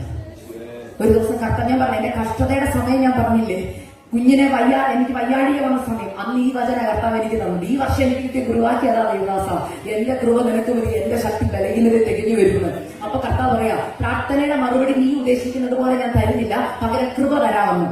അപ്പൊ ഞാൻ പറഞ്ഞു, കൃപ വേണ്ട, ഓക്സിജൻ മതി. കൃപ വേണ്ട, ഓക്സിജൻ മതി. പിന്നെ എനിക്ക് മനസ്സിലായി കൃപ എന്നതാണ്. ഓ, മനസ്സിലാക്കി കഴിഞ്ഞപ്പോൾ ഇപ്പൊ ഞാൻ പറഞ്ഞു, കർത്താവേ ഒന്നും തന്നില്ലേ, കൃപ മതി. അതിന് ഭയങ്കര ശക്തിയാ. ഞാൻ പറയാൻ കാരണം, ഞാൻ പ്രാർത്ഥന മുറി കർത്താവിന് ചോദിച്ചിട്ടുണ്ടായിരുന്നു, ഈ പൗലോസിനോട് ഇത് പറഞ്ഞിട്ട് പിന്നെ പൗലോസ് ഈ വിഷയം പ്രാർത്ഥിച്ചിട്ടില്ലേ? ഇല്ല. കാരണം പൗലോസിന്റെ കൃപ എന്താണെന്ന് അറിയാം. നമ്മൾ ആ പൗലോസിക്ക് ചോദിക്കും, കർത്താവേ നിങ്ങളെല്ലാം ഒരു നിമിഷം പൗലോസായിട്ട് ചോദിച്ചു, എന്തുകൊണ്ട് പറഞ്ഞു പ്രാർത്ഥനയ്ക്ക് മറുപടി തരത്തില്ല, ഹീലിംഗ് തരത്തില്ല, പകരം കൃപ തരാമെന്ന്? കർത്താവിന്റെ മറുപടി ഇതായിരുന്നു. എന്നോട് പറഞ്ഞതാ പരിശുദ്ധാത്മാവ്, പൗലോസേ നീ സാധാരണ ഒരു മനുഷ്യനാണ്, പക്ഷെ നിനക്ക് പറയാൻ ഒത്തിരി ക്വാളിഫിക്കേഷൻ ഉണ്ട്. ഗമാലിയലിന്റെ പാഠമെടുത്ത് ഇന്ന് പഠിച്ചതാ അല്ലേ, ഭയങ്കര സ്കോളർഷിപ്പ് ഉള്ള ആളാ, അല്ലെങ്കിൽ ഒത്തിരി ഡിഗ്രി ഒക്കെ ഉണ്ട്, ധനാഠ്യനാ, എല്ലാം ഉണ്ട്. പക്ഷെ നീ ഇതെല്ലാം വേണ്ടെന്ന് വെച്ചാൽ എന്നെ അനുഭവിച്ചില്ലേ? ഒരു ശിഷ്യന്മാർക്കും കിട്ടാത്തൊരു പദവി നിനക്ക് കിട്ടിയിട്ടുണ്ട്. എന്താണെന്നറിയോ? 3 സ്വർഗത്തോളം എടുക്കുന്നു. കർത്താവിന് നേരിട്ട് പ്രാപിച്ചു, കണ്ടു, പ്രാപിച്ചു, നമുക്ക് തന്നു. എത്ര സാധിച്ചു. ശരിക്കും പത്രോസിനെ പൗലോസിനെയും ഒരുമിച്ച് നിർത്തി ആരുടെ പട്ടായിരിക്കും കൂടുതൽ ഉയർന്നിരിക്കുന്നത്? പൗലോസിനെ വേണ്ടല്ല, അപ്പോസ്തലന്മാര് താനുണ്ടോ ശ്രേഷ്ഠനായിട്ട് കാണാം. ഇത്രയും കർത്താവിന് വേണ്ടി ചെയ്തിട്ട് പൗലോസ് ഒരു കാര്യമല്ലേ കർത്താവിനോട് ചോദിച്ചിട്ടുള്ളൂ. ശരിക്കും നമ്മൾ പൗലോസിന്റെ ലേഖനങ്ങൾ വായിച്ച ഒറ്റ റിക്വസ്റ്റ് അല്ലേ പൗലോസ് ചെയ്തിട്ടുള്ളൂ. നമ്മളാണെങ്കിൽ ചോദിക്കും, കർത്താവ് എന്നാ അനീതിയോ കാണിക്കുന്നത്? കർത്താവിന്റെ മറുപടി ഞാൻ പറയും. ഈ മറുപടി ഇന്ന് ഇവിടെ ചിലരോടുകൂടെ കർത്താവ് പറയുക, വർഷങ്ങളായിട്ട് സിസ്റ്ററെ പ്രാർത്ഥിക്കുന്നു, രോഗത്തിനൊരു വിടുതലില്ല സിസ്റ്ററെ, വർഷങ്ങളായിട്ട് ആ വേദനയ്ക്ക് ഞാൻ കരയുക, മറുപടി എന്തെന്ന് ചോദിച്ചാൽ കർത്താവ് പറയുന്ന മറുപടി ഞാൻ പറയാം. പൗലോസേ നീ 3 സ്വർഗത്തോളം എടുക്കപ്പെട്ടു, നിനക്ക് അനേക വെളിപ്പാടുകൾ കിട്ടി, ശരിയാ, പക്ഷെ വെളിപ്പാടിന്റെ ആധിക്യം കൊണ്ടുണ്ടല്ലോ നീ നെഗളിച്ചു പോയാൽ നേരെ പോകുന്നത് നരകത്തിലോട്ടാ. ഇങ്ങോട്ട് കയറി വരാൻ പറ്റത്തില്ല. കാരണം നിഗളം ഒരുവനിൽ പണ്ട് വന്നു, ഞാൻ അവനെ വെട്ടി താഴോട്ടിട്ടു. നിഗളം ഞാൻ വെറുക്കുന്നു. അതുകൊണ്ട് ഈ രോഗത്തിന് വിടുതൽ കിട്ടിയില്ലെങ്കിലും നീ എന്റെ സന്നിധിയിൽ ഇരുന്ന് നിത്യത വരുന്നത് എന്റെ വിഷയം. ചില പ്രാർത്ഥനയ്ക്ക് ദൈവം മറുപടി തരാത്ത എന്താണെന്നറിയോ? നിഗളിച്ചു പോകാതിരിക്കാനാ. 6 കാര്യം യഹോവ വെറുക്കുന്നു, 7 കാര്യം അവൻ അറപ്പാകുന്നു. എന്തുവാ നിങ്ങൾ അറപ്പെന്ന് പറയും? നമ്മൾ എന്തിനെ നോക്കി അറപ്പെന്ന് പറയുന്നു? ഇഷ്ടമാണെന്ന് പറയുന്നതും ഇപ്പൊ തന്നെ അറപ്പെന്ന് പറയുന്നത് നിങ്ങളുടെയൊക്കെ മുഖത്തിന്റെ എക്സ്പ്രഷൻ ഉള്ളതാണ്. എക്സ്പ്രഷൻ ഇട്ട് നമ്മൾ ആർക്ക് പറയത്തുള്ളൂ. ആരെങ്കിലും ഓ എനിക്കത് അറപ്പ എന്ന് പറയുമോ? ഇഷ്ടമല്ലെന്ന് ചിരിച്ചുകൊണ്ട് പറയും. പക്ഷെ അറപ്പെന്ന് പറയുമ്പോൾ നമ്മുടെ മുഖമൊക്കെ ഒന്ന് പറ ആറ് എനിക്കറപ്പ പറയല്ലേ, ഇല്ലേ? പറയില്ലേ? കർത്താവിന് അറപ്പുള്ളതാണ്. എന്താണെന്നറിയാമോ? വായിച്ചിട്ടുണ്ട്. സദർശികൾക്ക് 6 അധ്യായം വായിക്കണം. എന്തൊക്കെയാ? ഗർവമുള്ള പറ കണ്ണ്, പണ്ട് താഴ്മയുള്ള കണ്ണ്. പ്രാർത്ഥനകൾക്ക് മറുപടി തരാതിരുന്നപ്പോൾ താഴ്മയുണ്ടായിരുന്നു, ഇന്ന് താഴ്മയില്ല. നിങ്ങൾ ആരാ എന്ന് ചോദിച്ചാൽ പറയും ഞാൻ ആരെന്ന് അറിയാമോ? ഞാൻ കർത്താവ് താഴ്മ ധരിക്കണം കേട്ടോ. താഴ്മ ദൈവമക്കളെ തുറന്നു പറയാം. നിഗളിച്ചാലുണ്ടല്ലോ വെട്ടുറപ്പാ, കോടാലി വെച്ചേക്കുവാ, വെട്ടുറപ്പാ. കർത്താവ് പറയുക, ചില കഷ്ടതയ്ക്ക് മറുപടി തരാത്തത് എന്തുകൊണ്ടെന്നറിയോ? മോളെ നിന്നെ ഞാൻ സ്നേഹിക്കുന്നത് കൊണ്ടാണ്. കാരണം എനിക്ക് വേണ്ടത് നിന്റെ ആത്മാവ്. നീ നഷ്ടപ്പെട്ടു പോകാതിരിക്കാനാ ആ കഷ്ടത നിന്റെ ജീവിതത്തിൽ ഞാൻ അനുവദിച്ചിരിക്കുന്നത്. ആ കഷ്ടതയുള്ളത് കൊണ്ടാണ് നീ ഇന്നും എന്റെ സന്നിധി കണക്റ്റായി നിൽക്കുന്നത്. നിങ്ങളൊന്ന് ഓർത്തെ, ചില കഷ്ടതയല്ലേ ഇന്നും ഈ വിശ്വാസത്തിൽ നിർത്തുന്നത്. കഷ്ടതയില്ലായിരുന്നെങ്കിലും കഴിഞ്ഞിടയ്ക്ക് ഒരാൾ പറഞ്ഞു, ദൈവമക്കളുടെ ജീവിതത്തിൽ കഷ്ടത വരത്തില്ലെന്ന്. ദൈവമക്കളുടെ ജീവിതത്തിൽ കഷ്ടത വരുന്നുണ്ടെ കർത്താവ് സ്നേഹിക്കുന്നില്ലെന്ന് എന്നോട് പറയുക. അപ്പൊ ഞാൻ ചോദിച്ചു, അങ്ങനെയാണെങ്കിൽ കർത്താവ് 12 ശിഷ്യന്മാരെ എന്ത് ചെയ്തിട്ടില്ല? സ്നേഹിച്ചിട്ടില്ല. സ്നേഹിച്ചിട്ടില്ല. പൗലോസിനെ ഒട്ടും സ്നേഹിച്ചിട്ടില്ല. എന്തുകൊണ്ടാ? അവരെ സ്നേഹിച്ചിരുന്നെങ്കിൽ അവരാരും മരിക്കത്തില്ല. ഇല്ലേ? അവരൊക്കെ എങ്ങനെയാ മരിച്ചേ? നിങ്ങൾ ചിന്തിച്ചിട്ടുണ്ടോ? They were the disciples. ഞാൻ ഇന്ന് കഴിച്ചു കണ്ടല്ലോ, are you fruitful as A disciple? 12 ശിഷ്യന്മാരെ കർത്താവ് സ്നേഹിച്ചിരുന്നെങ്കിൽ അവരാരും മരിക്കത്തില്ലായിരുന്നു. അല്ലേ? നമ്മുടെ ചിന്തയാ. കർത്താവ് പറയാ, ഞാൻ അവരെ സ്നേഹിക്കുന്നത് കൊണ്ടാ അവര് മരിച്ചത്. കഴിഞ്ഞ ദിവസം നിങ്ങൾക്കൊക്കെ അറിയാമോ, അമേരിക്കയിൽ ഒരു യുവാവ് മരിച്ചല്ലേ, ചാർലിക്ക്. ഞാൻ എപ്പോഴും കേൾക്കുന്ന ഒരാളാണ്. നിങ്ങൾ ന്യൂസൊക്കെ കാണുന്നത് ഞാൻ പറയും, പക്ഷെ ഞാൻ അവിടെ നിന്ന് വന്നതുകൊണ്ട് ഒരു കാര്യം പറയാം. കഴിഞ്ഞ ഞായറാഴ്ച അമേരിക്കയിലെ എല്ലാ ചർച്ചുകളിലും പാർക്കിംഗ് ലോട്ട് കവറപ്പായി പുറത്താൾക്കാര് ലൈനിൽ നിൽക്കുക. ഒരു രക്തസാക്ഷി നിമിത്തം അനേക തലമുറ ദൈവമക്കളെ കർത്താവിലേക്ക് വരുന്നു. നിങ്ങൾ ഒന്നുകൂടെ പോയി യൂട്യൂബ് ഒന്ന് സെർച്ച് ചെയ്താൽ മതി. ഞങ്ങളുടെയൊക്കെ ഫ്ലോറിഡയിൽ ഇംഗ്ലീഷ് ഹോസ്റ്റലൊക്കെ മൊത്തം ആൾക്കാരായിരുന്നു. ഞങ്ങൾ ജീവിതത്തിൽ കണ്ടിട്ടില്ല ഇത്രയും ആൾക്കാര്. നോക്കിയപ്പോ യുവതികളാ വരുന്നത്. എന്താണെന്നറിയോ? ഒരുവൻ രക്തസാക്ഷിയായതാ. ഈ നമ്മളോ ഞാൻ ലോകം പറയും അവനത് കേട്ടവോ. ചിലർക്ക് നിലപാടുകൾ ഇഷ്ടമല്ല. പക്ഷെ നിലപാടല്ല ഞാൻ പറയുന്നത്. അവൻ വിളിച്ചു പറഞ്ഞ സത്യമാണ്. സത്യം പറഞ്ഞിട്ട് മരിക്കേണ്ടി വന്നാലും ആദ്യമുള്ളതാണ്. സത്യം പറഞ്ഞിട്ട് സത്യം ചെയ്തിട്ട് ജോലി പോയാൽ കർത്താവ് ഉത്തരവാദിയാണ്. പക്ഷെ നമ്മുടെ എല്ലായിടയിലും ഭയം കൂടിയിട്ടുണ്ട്. എന്താണെന്നറിയോ? കർത്താവിനെ എന്തെങ്കിലും ചെയ്യാൻ പേടിയാണ്. പെട്ടെന്ന് പോവാം. ന്യൂട്രീഷൻ ഡെഫിഷ്യൻസി അടുത്തത് പ്രശ്നം. ഫലം കഴിക്കാൻ പറ്റത്തില്ല. ആവശ്യത്തിന് ന്യൂട്രീഷൻ കിട്ടുന്നില്ല. ഞാൻ അവിടെ നിൽക്കുന്നില്ല. ദൈവം എനിക്ക് തന്ന അടുത്ത ദൂരിലേക്ക് കിടക്കാം. ഈ ന്യൂട്രീഷൻ ഡെഫിഷ്യൻസി എന്ന് പറഞ്ഞാൽ അറിയോ? ദൈവവചന വായനയില്ല, വായനയുണ്ട്, മെഡിറ്റേഷൻ ഇല്ല. ഈ വായനയും മെഡിറ്റേഷനും തമ്മിൽ രണ്ടാ. കഴിഞ്ഞ 30 വർഷം ഞാനതാ ചെയ്തിട്ടുണ്ട്. വായിക്കുന്നത്. കാരണം ഞങ്ങളുടെ വീട്ടിലൊരു നിർബന്ധം ഉണ്ടായിരുന്നു. ബൈബിൾ വായിച്ച് പ്രാർത്ഥിച്ചില്ല ഭക്ഷണം കഴിക്കില്ലായിരുന്നു. അതുകൊണ്ട് ഞാൻ ബൈബിൾ വായിക്കുമായിരുന്നു. പിന്നെ ബൈബിൾ വായിക്കും എന്തിനാണെന്നറിയോ? Bible reference PYP. പിന്നെ ബൈബിൾ വായിക്കും എന്തിനാണെന്നറിയാമോ? ആരോടെങ്കിലും എനിക്ക് ഈ വചനമൊക്കെ പറഞ്ഞ് പിന്നെ നമ്മളെ അയക്കാനൊക്കെ വരുമ്പോൾ പ്രാർത്ഥിക്കാൻ. ഇതൊക്കെ വചനം വായിക്കുന്നു. എന്നാൽ വായിച്ച് എന്താണെന്ന് ഗ്രഹിച്ചിട്ടില്ലായിരുന്നു ഞാൻ. അങ്ങനെ ഗ്രഹിച്ചതുകൊണ്ടല്ലോ മാനസാന്തരം നടന്നു. മനസ്സിലായോ? എല്ലാവരും എഴുന്നേറ്റ് സഭയിലൊക്കെ പറഞ്ഞിട്ടുണ്ട്. എന്നെ സന്തോഷിപ്പിച്ച ഒരു വാക്യം വായിച്ചുകൊണ്ട് നമുക്ക് സന്തോഷമുള്ളത് ഇഷ്ടം. എന്നാൽ ഞാൻ ഇവിടെ പോയി വായിക്കുന്ന ഒരു വാക്യമുണ്ട്. ഒരു ദിവസം ഒരാളെ വിളിച്ച് സിസ്റ്റർ ഇങ്ങനെ എപ്പോഴും ഈ വാക്യം വായിക്കും. ഞാൻ പറഞ്ഞു എന്നെ മാനസാന്തരപ്പെടുത്തി വാക്യം അത്. ഞാനത് പറഞ്ഞു കഴിയുമ്പോൾ പറയാം കേട്ടോ. അടുത്തതാണ് ഞാൻ മെയിനായിട്ട് സിസ്റ്റർ സമയമാമെന്നൊന്ന് കാണിക്കില്ല. ഞാൻ ഇത് ദൂതൊന്ന് പെട്ടെന്ന് പറയാം. തീരാറായി. ലാസ്റ്റ് അവസാനത്തെ ഭാഗം ഡിസീസ് ആൻഡ് പെസ്റ്റ്. എന്തുവാ? ഈ ചില മരത്തേലും ചെടിയിലൊക്കെ നിങ്ങൾക്ക് ചില പ്രാണികളെ കണ്ടിട്ടുണ്ടോ? UK-യിലുണ്ടോ? ചില ചെടിയിലൊക്കെ അതിരുന്ന് എന്ത് ചെയ്യും? അതിനെ തിന്ന് കാർന്ന് തിന്നു. നല്ല വീട്ടുടയവൻ നന്നായിട്ട് കെയർ ചെയ്യുന്ന ആളെന്ത് ചെയ്യും? അതിനെ കളയും. ഇല്ലെങ്കിൽ എന്ത് ചെയ്യും? അതവിടെ നിൽക്കാതെ ഉള്ള പ്രയോജനമൊന്നും എന്തിനു വേണ്ടി നട്ടാ പ്രയോജനമൊന്നും വരത്തില്ല. അടുത്ത സെഷനിൽ ഞാൻ ഇതിനെ കുറിച്ചും കൂടെ പറയാം. പക്ഷെ പെട്ടെന്ന് ഞാൻ പറഞ്ഞു നിർത്താം. നമ്മുടെ വിശ്വാസ സമൂഹത്തിന്റെ ഇടയിലുണ്ട് ഡിസീസ് ആൻഡ് പെസ്റ്റ്. പെട്ടെന്ന് വായിക്കാം. 1 പത്രോസ് 2:1-2 വാക്യങ്ങൾ. ഈ വചനമാണ് എന്നെ മാനസാന്തരപ്പെടുത്തിയ വാക്യം. 1 പത്രോസ് 2:1-2 വാക്യം. ആരെങ്കിലും വായിക്കണം? സകല ദുഷ്ടതയും എല്ലാ ചതിവും വ്യാജഭാവവും അസൂയയും എല്ലാ നുണയും നീക്കിക്കളഞ്ഞ് ഇപ്പോൾ ജനിച്ച ശിശുക്കളെ പോലെ രക്ഷയ്ക്കായി വളരുവാൻ വചനമെന്ന മായമില്ലാത്ത പാൽ കുടിപ്പാൻ വാഞ്ചിപ്പിക്കും. Thank you sister. ഈ വചന എന്നെ മാനസാന്തരപ്പെടുത്തി. അതുവരെ പത്രോസിന്റെ പുസ്തകത്തിൽ ഇങ്ങനെ ഒരു വാക്യം ഉണ്ടോ എന്ന് ചോദിച്ചാൽ ഉണ്ട്. പക്ഷെ അത് അക്സയ്ക്കുള്ളതല്ല, അസൂയുള്ളവർക്കുള്ളതാണ്. എനിക്കറിയത്തില്ല എനിക്ക് അസൂയുണ്ടെന്ന്. ഞാൻ ദുഷ്ടയാണ്, എനിക്ക് അറിയത്തില്ല. ഇവിടെ പലർക്കും അത് അറിയത്തുമില്ല. അപ്പൊ ഞാൻ സിംറ്റംസ് പറഞ്ഞു തരാം. ഉള്ളവര് അങ്ങോട്ടും നോക്കണ്ട, ഇങ്ങോട്ടും നോക്കണ്ട, ഭർത്താവിനെയും കണ്ണു കാണിക്കണ്ട, അമ്മായിനെയും കണ്ണു കാണിക്കണ്ട. നിങ്ങൾക്ക് തന്നെയുള്ള ദൂതം.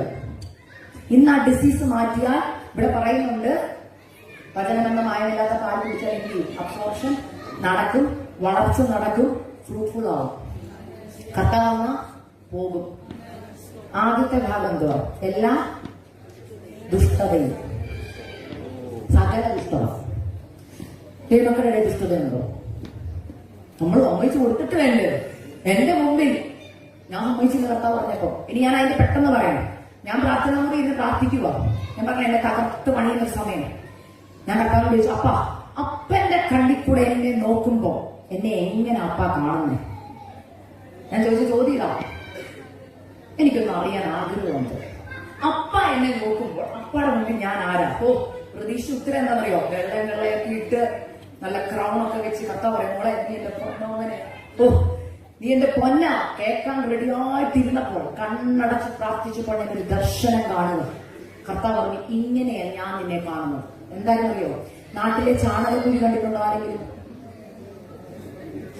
കുറച്ച് പേര് ചാണകക്കുഴി കണ്ടിട്ടുള്ളൂ. ഇവിടെ അമ്മമാരൊക്കെ മക്കൾക്കൊന്ന് ഇംഗ്ലീഷ് പറഞ്ഞു കൊടുത്തേക്കണേ, എന്തോ ചാണകക്കുഴി. നാട്ടിലെ ചാണകക്കുഴി പോലത്തെ ചേറും മണ്ണും അഴുക്കും കിടക്കുന്ന ഒരു കുഴി. ഈ കുഴിക്കകത്തുനിന്ന് ഒരാൾ എഴുന്നേറ്റ് വരിക, തല തൊട്ട് കാല് വരെ ചെളിയ, ഫുള്ള് അഴുക്ക. കേറി വന്ന് ഫ്രണ്ട് നിൽക്കുക. കർത്താവ് ചോദിച്ചത് ആരാ മനസ്സിലായി? നമ്മൾ നോക്ക്, ആരത്? കണ്ടവരപ്പല്ലേ? കർത്താവ് ഇതാണ്. അയ്യോ ഞാനോ? അയ്യോ ഞാൻ വിചാരിച്ച ക്രൗണൊക്കെ വെച്ച് നല്ല വെള്ള ഗൗണൊക്കെ ഇട്ട്. കർത്താവ് അത് നിന്റെ ചെക്ക് ലിസ്റ്റില്. എന്റെ അഗ്നിജ്വാലക്കത്തെ കണ്ണ് വെച്ച് നോക്കുമ്പോൾ ഇതാണ് എന്റെ ദേഹത്തെ പറ്റി പിടിച്ചിരിക്കുന്നു. എന്തൊക്കെയാണെന്നറിയോ? അഴുക്ക്, ചെളി. കർത്താവിന് വേണ്ടി എന്തെങ്കിലുമൊക്കെ ചെയ്യണമെന്ന് ആഗ്രഹമുണ്ട് എനിക്ക്, ഭയങ്കര ആഗ്രഹമാണ്. കർത്താവിന് വേണ്ടി കൊടുക്കണം, കർത്താവിന് വേണ്ടി പ്രസംഗിക്കണം, കർത്താവിന് വേണ്ടി ചെയ്യണം. കർത്താവ് പറഞ്ഞു എന്നോട് കയ്യിലോട്ട് നോക്കാൻ പറഞ്ഞു. ഞാൻ നോക്കിയപ്പോൾ കയ്യിൽ ഒരു മനോഹരമായ ആപ്പിൾ ഇരിക്കുക. കർത്താവ് എങ്ങനെ തരുക എന്റെ കയ്യിലോട്ട്? എന്ന് പറഞ്ഞു, ഇതാണ് നിന്നെ ഏൽപ്പിക്കുന്ന ശുശ്രൂഷ, ഇത് നീ കൊണ്ട് ആർക്കെങ്കിലും കൊടുക്കാൻ പറഞ്ഞു. ഗ്രേസ് സിസ്റ്ററോട് ചോദിക്കട്ടെ, ദേഹം മൊത്തം ചാണകോ, കൈ നല്ല ആപ്പിളുണ്ട്, ഞങ്ങളുടെ തന്നെ മേടിക്കൂ. എന്താ മേടിക്കാത്ത? ആപ്പിള് നല്ലതല്ലേ? അല്ലേ? കഴുകിയതാ, അതിനൊരു കുഴപ്പമില്ല. പക്ഷെ നിങ്ങൾ ആരും മേടിച്ച് മേടിക്കത്തില്ല. കാരണം എന്താ? ആളെ നോക്കും. ഇന്ന് പലരും പറയുന്ന ഒരു കാര്യമാണ്, എന്റെ ഹൃദയം കർത്താവ് അറിയുന്നുണ്ട്. കർത്താവ് ഹൃദയം അറിയുന്നോണ്ട് പറയുക, ചാണകത്തിലാ കിടപ്പ്. ശുശ്രൂഷ ചെയ്യണമെന്ന് ഭയങ്കര ആഗ്രഹം, കർത്താവിന് വേണ്ടി ഓടണമെന്ന് ആഗ്രഹം. പക്ഷെ മുറുകെ പറ്റി നിൽക്കുന്ന ചിലതൊക്കെ ഉണ്ടെന്ന്. ആദ്യം പോയി കഴുകൽ പ്രാപിച്ചിട്ട് വന്നാൽ കൈയിരിക്കുന്ന ശുശ്രൂഷ ദൈവം അത് ഉപയോഗിക്കും, അനേകർക്ക് ആശ്വാസമായി തീരും. ഇല്ലെങ്കിൽ എല്ലായിടത്തും റിജക്ഷൻ വരും. ഇത് കണ്ട അന്നാണ് ഞാൻ കരഞ്ഞത്, ജീവിതത്തിൽ വാദിട്ട് കരഞ്ഞു. ഞാൻ ചോദിച്ചു, അപ്പ ഞാൻ രക്ഷിക്കപ്പെട്ടതല്ലേ, ഞാൻ സ്നാനപ്പെട്ടതല്ലേ, സ്നാനപ്പെട്ടപ്പോ ഇതൊക്കെ കഴുകിയതല്ലേ? കർത്താവ് പറഞ്ഞു, സ്നാനപ്പെട്ടൊക്കെ കഴുകി, പിന്നെ ഒരു പോക്കല്ലായിരുന്നു നമ്മൾ പോയത്. ഞാൻ പറയാൻ പലവട്ടം വിളിച്ചപ്പോഴും എന്ത് ചെയ്തിട്ടില്ല, നിന്നിട്ടില്ല. നിനക്ക് നന്മ മതിയായിരുന്നു, നിനക്ക് പ്രാർത്ഥനയുടെ മറുപടി മതിയായിരുന്നു, ഇങ്ങനെ അങ്ങ് പോകുക. ഇപ്പോഴാ എനിക്ക് പിടിക്കാൻ സമയം കിട്ടിയത്, ഞാൻ നിനക്ക് ഒരു ചാൻസും കൂടെ തരുക. അതുകൊണ്ടാണ് എനിക്ക് ആ ചാൻസ് കിട്ടിയതുകൊണ്ടാണ് നിങ്ങൾ വന്നിരിക്കുന്നത്. This is my second chance. വെട്ടിയില്ല, വെട്ടാനത് കൊണ്ടാണ് നിന്നത്. ഇല്ലാതെ പണ്ട് വെട്ടിപ്പോയേനെ. എന്റെ അമ്മയുടെ കണ്ണുനീരുണ്ടായിരുന്നു, പ്രാർത്ഥനയുണ്ടായിരുന്നു. ചർച്ച വരുന്നത് കൊണ്ട് മക്കൾ മാനസാന്തരപ്പെട്ടെന്ന് മാതാപിതാക്കൾ വിചാരിക്കരുത് കേട്ടോ. ഉള്ളിന്റെ ഉള്ളിൽ മറഞ്ഞു കിടക്കുന്ന പാപമുണ്ട്, മറഞ്ഞു കിടക്കുന്ന പാപങ്ങൾ ഉള്ളവർ ഇതിനകത്തുണ്ട്. ഇന്ന് പരിശുദ്ധാത്മാവ് അത് വെളിപ്പെടുത്തുകയാണ്. ഇവിടെ പറഞ്ഞിരിക്കുന്ന ഡിസീസ് കണ്ടോ? എല്ലാ ദുഷ്ടതയുണ്ടോ? ഉണ്ട്. ഞാൻ എന്റെ ജീവിതത്തിൽ നിന്ന് പറഞ്ഞിരുന്ന പെട്ടെന്ന് മനസ്സിലാവും. ഞാനൊരു നഴ്സിംഗ് ടീച്ചറായിരുന്നു. ചേച്ചിക്ക് അറിയാമെന്ന് ഞാൻ പറയാം. ഞാൻ പഠിച്ച എബനേസർ കോളേജ് ഓഫ് നഴ്സിംഗിൽ തന്നെ പഠനം കഴിഞ്ഞപ്പോൾ ഞാൻ ടീച്ചറായിട്ട് കയറി. പഠിപ്പിക്കാൻ കയറിയപ്പോൾ ഭയങ്കര ആവേശമാണ്. ഞാൻ സ്ട്രിക്റ്റ് ടീച്ചറായിരുന്നു. പണ്ടേ എനിക്ക് ടീച്ചറാണ് ഇഷ്ടമായിരുന്നു, സ്ട്രിക്റ്റ് ടീച്ചറായിരുന്നു. ഞാൻ റിലേറ്റ് ചെയ്യാൻ വേണ്ടി ടെസ്റ്റിമണി പറയാനായിട്ട് പറ്റുന്നു. ഞാൻ ടീച്ചറായിരുന്നു, നല്ല ടീച്ചറാവണമെന്ന് ആഗ്രഹിച്ച പിള്ളേർ എന്ത് ചെറിയ തെറ്റ് ചെയ്താലും എന്ത് ചെയ്യും? വഴക്ക് പറയും. അപ്പൊ നമ്മൾ പറയും അത് that is A part of the job അല്ലേ? ഞാനും അങ്ങനെ പറയും, അത് ജോലിയുടെ ഒരു ഭാഗമാണ്, ജോലിയുടെ ഒരു ഭാഗമാണ്. പക്ഷെ പറയുന്ന വാക്കുകളുണ്ടല്ലോ, നമ്മൾ ചിന്തിക്കുന്നില്ല. എന്റെ കോളേജിൽ പെന്തക്കോസ്തുകാർ മാത്രമല്ല, ഹിന്ദുക്കൾ പഠിക്കുന്നുണ്ട്, ക്രിസ്ത്യാനികൾ വേറെ വിവാഹത്തിൽ പഠിക്കുന്നുണ്ട്. പക്ഷെ ഇവരെ സ്റ്റാഫ് റൂമിൽ കൊണ്ടുപോയിട്ടിട്ട് പറയുന്ന വാക്കുകളൊക്കെ ഉണ്ടല്ലോ, ഹൃദയത്തിനകത്ത് കീറിമുറിക്കുന്ന വാക്കുകളാണ്. എന്നിട്ട് സ്റ്റാഫ് റൂമിൽ നിന്ന് റൂമിൽ വന്നിട്ട് കൂടെയുള്ള കോവർക്കേഴ്സിനോട് ഇന്നവക്കിട്ട് ഞാൻ കണക്കിന് എന്ത് ചെയ്തിട്ടുണ്ട്, കൊടുത്തിട്ടുണ്ട്. ഹല്ലേലൂയ, കണക്കിന് കൊടുത്തിട്ടുണ്ട്.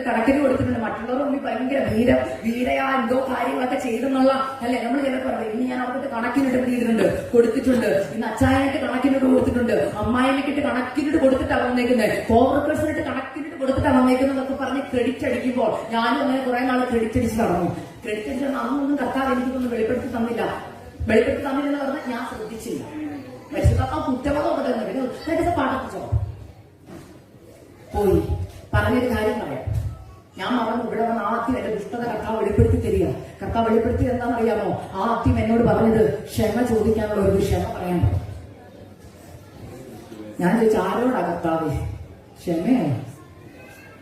അത് പാർട്ട് ഓഫ് ദ ജോബ് അല്ലേ? നോ, ക്ഷമ പറയണം.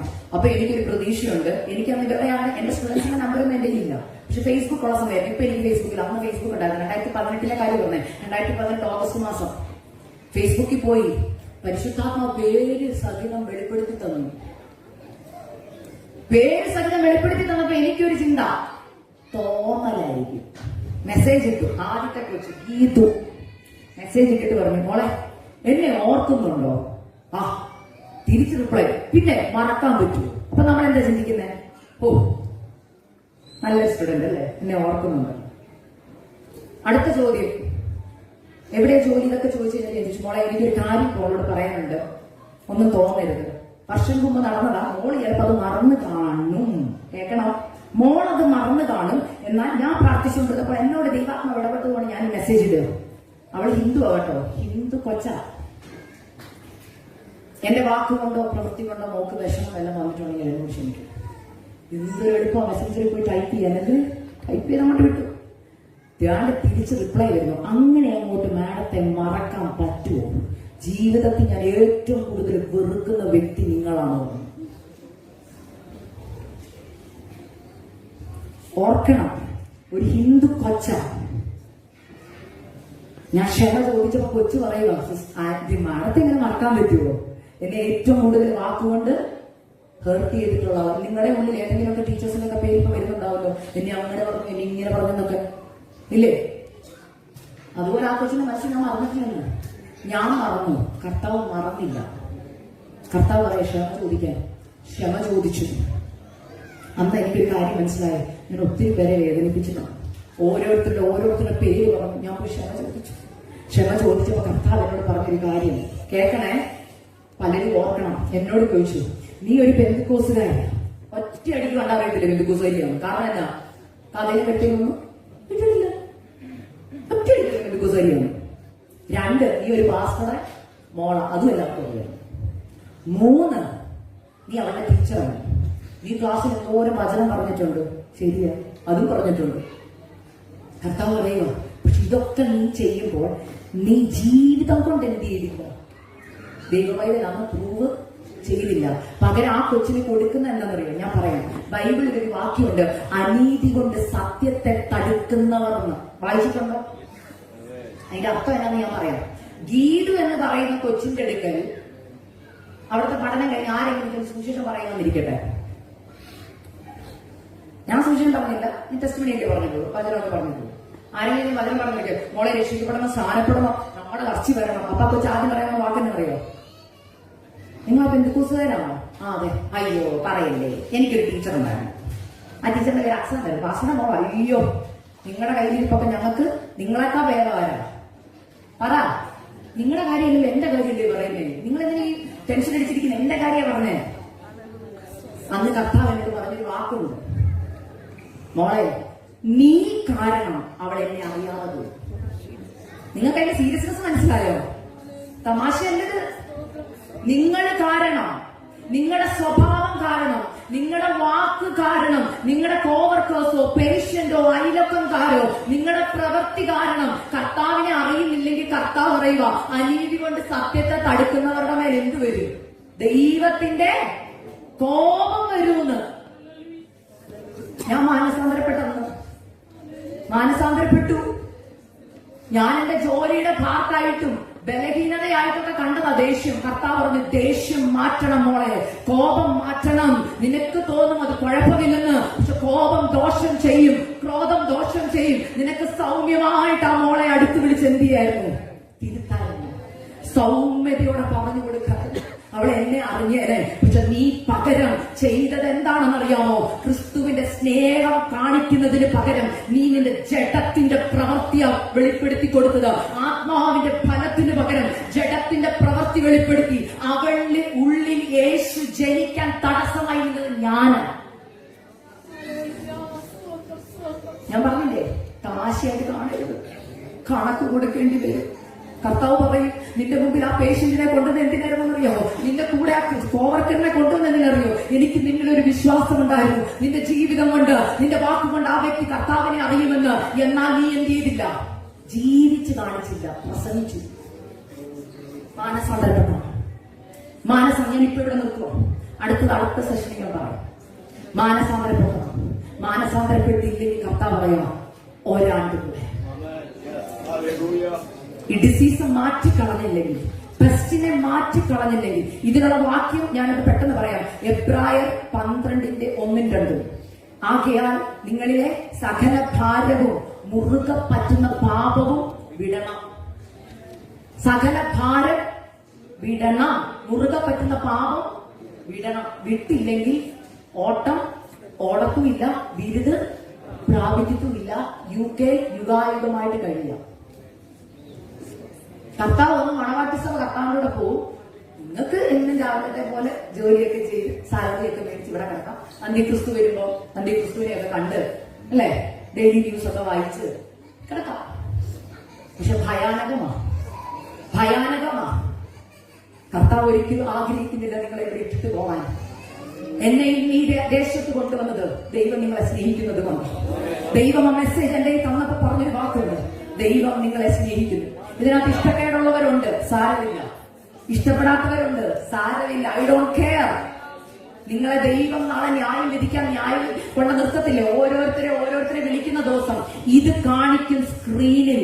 കർത്താവ് ചോദിക്കും, ഞാൻ ഒരാളെ എന്റെ മെസ്സേജുമായിട്ട് വിട്ടായിരുന്നു, അന്നും നിന്റെ മാനസാന്തരത്തിന്റെ ദിവസമായിരുന്നു, പക്ഷെ നീ അത് പുറംകാലം കൊണ്ട് തട്ടിക്കളഞ്ഞെന്ന് പറയുമ്പോൾ ഉത്തരം കൊടുക്കാൻ നിങ്ങളുടെ കയ്യിലുണ്ടെങ്കിൽ രക്ഷപ്പെട്ടു.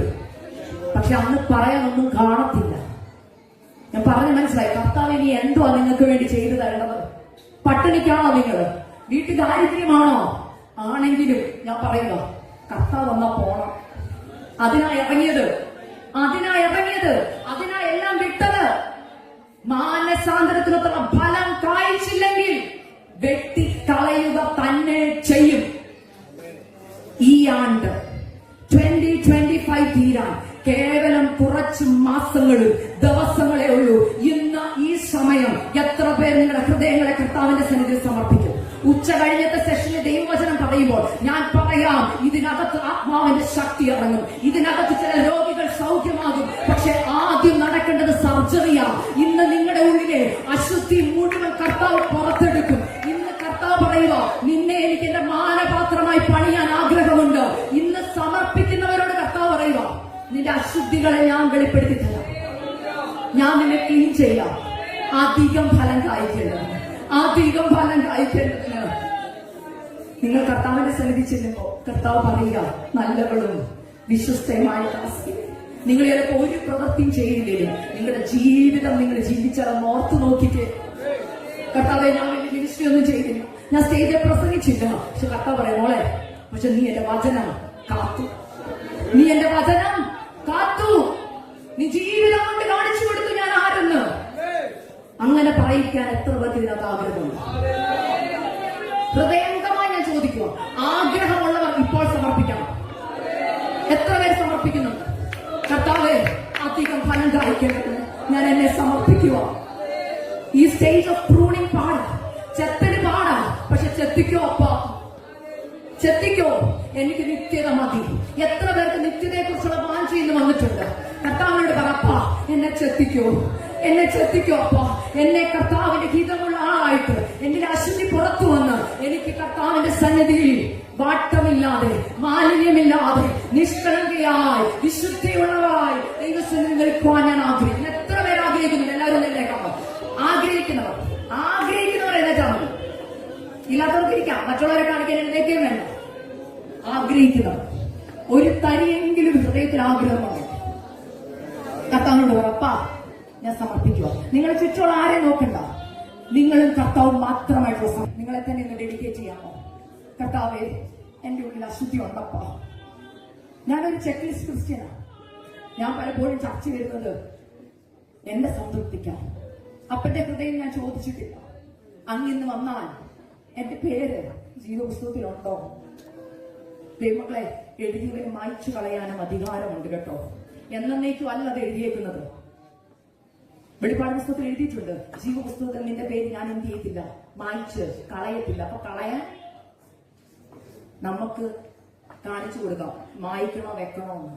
നിങ്ങളുടെ പേര് ജീവപുസ്തകത്തിൽ ഉണ്ടെങ്കിൽ ധൈര്യത്തോടെ ഇരിക്കാം. ഇല്ല എങ്കിൽ ഇന്ന് മാനസാന്തരപ്പെട്ടോണം. അപ്പ എന്നെ എന്റെ സ്ഥാനത്ത് നിന്ന് മാറ്റും. ആദ്യ സ്നേഹത്തിലേക്ക് എന്നെ മടക്കിക്കൊണ്ടുവരും.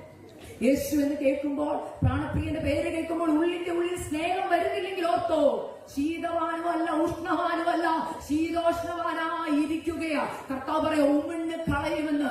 ആദ്യാൽ പരിശുദ്ധാത്മാവിൽ വീണ്ടും പറയുക, നിങ്ങളുടെ മേലുള്ള വാഗ്ദത്ത നിവൃത്തികൾ വെളിപ്പെടേണ്ടതിന് ഏറ്റവും വലിയ വാഗ്ദത്തം എന്ന് പറയുന്ന കർത്താവിന്റെ മടങ്ങി വരവാ. ആ മടങ്ങി വരവിന് വേണ്ടി നിങ്ങൾ ഓരോരുത്തരും നിങ്ങളെ ഏൽപ്പിച്ചു കൊടുത്തിട്ട്, അപ്പാ നന്ദി അപ്പാ, എന്നെ പണിതാട്ടെ നിങ്ങൾ സമർപ്പിക്കുക. ദൈവം നിങ്ങളെ ഈ വചനങ്ങളാൽ അനുഗ്രഹിക്കും.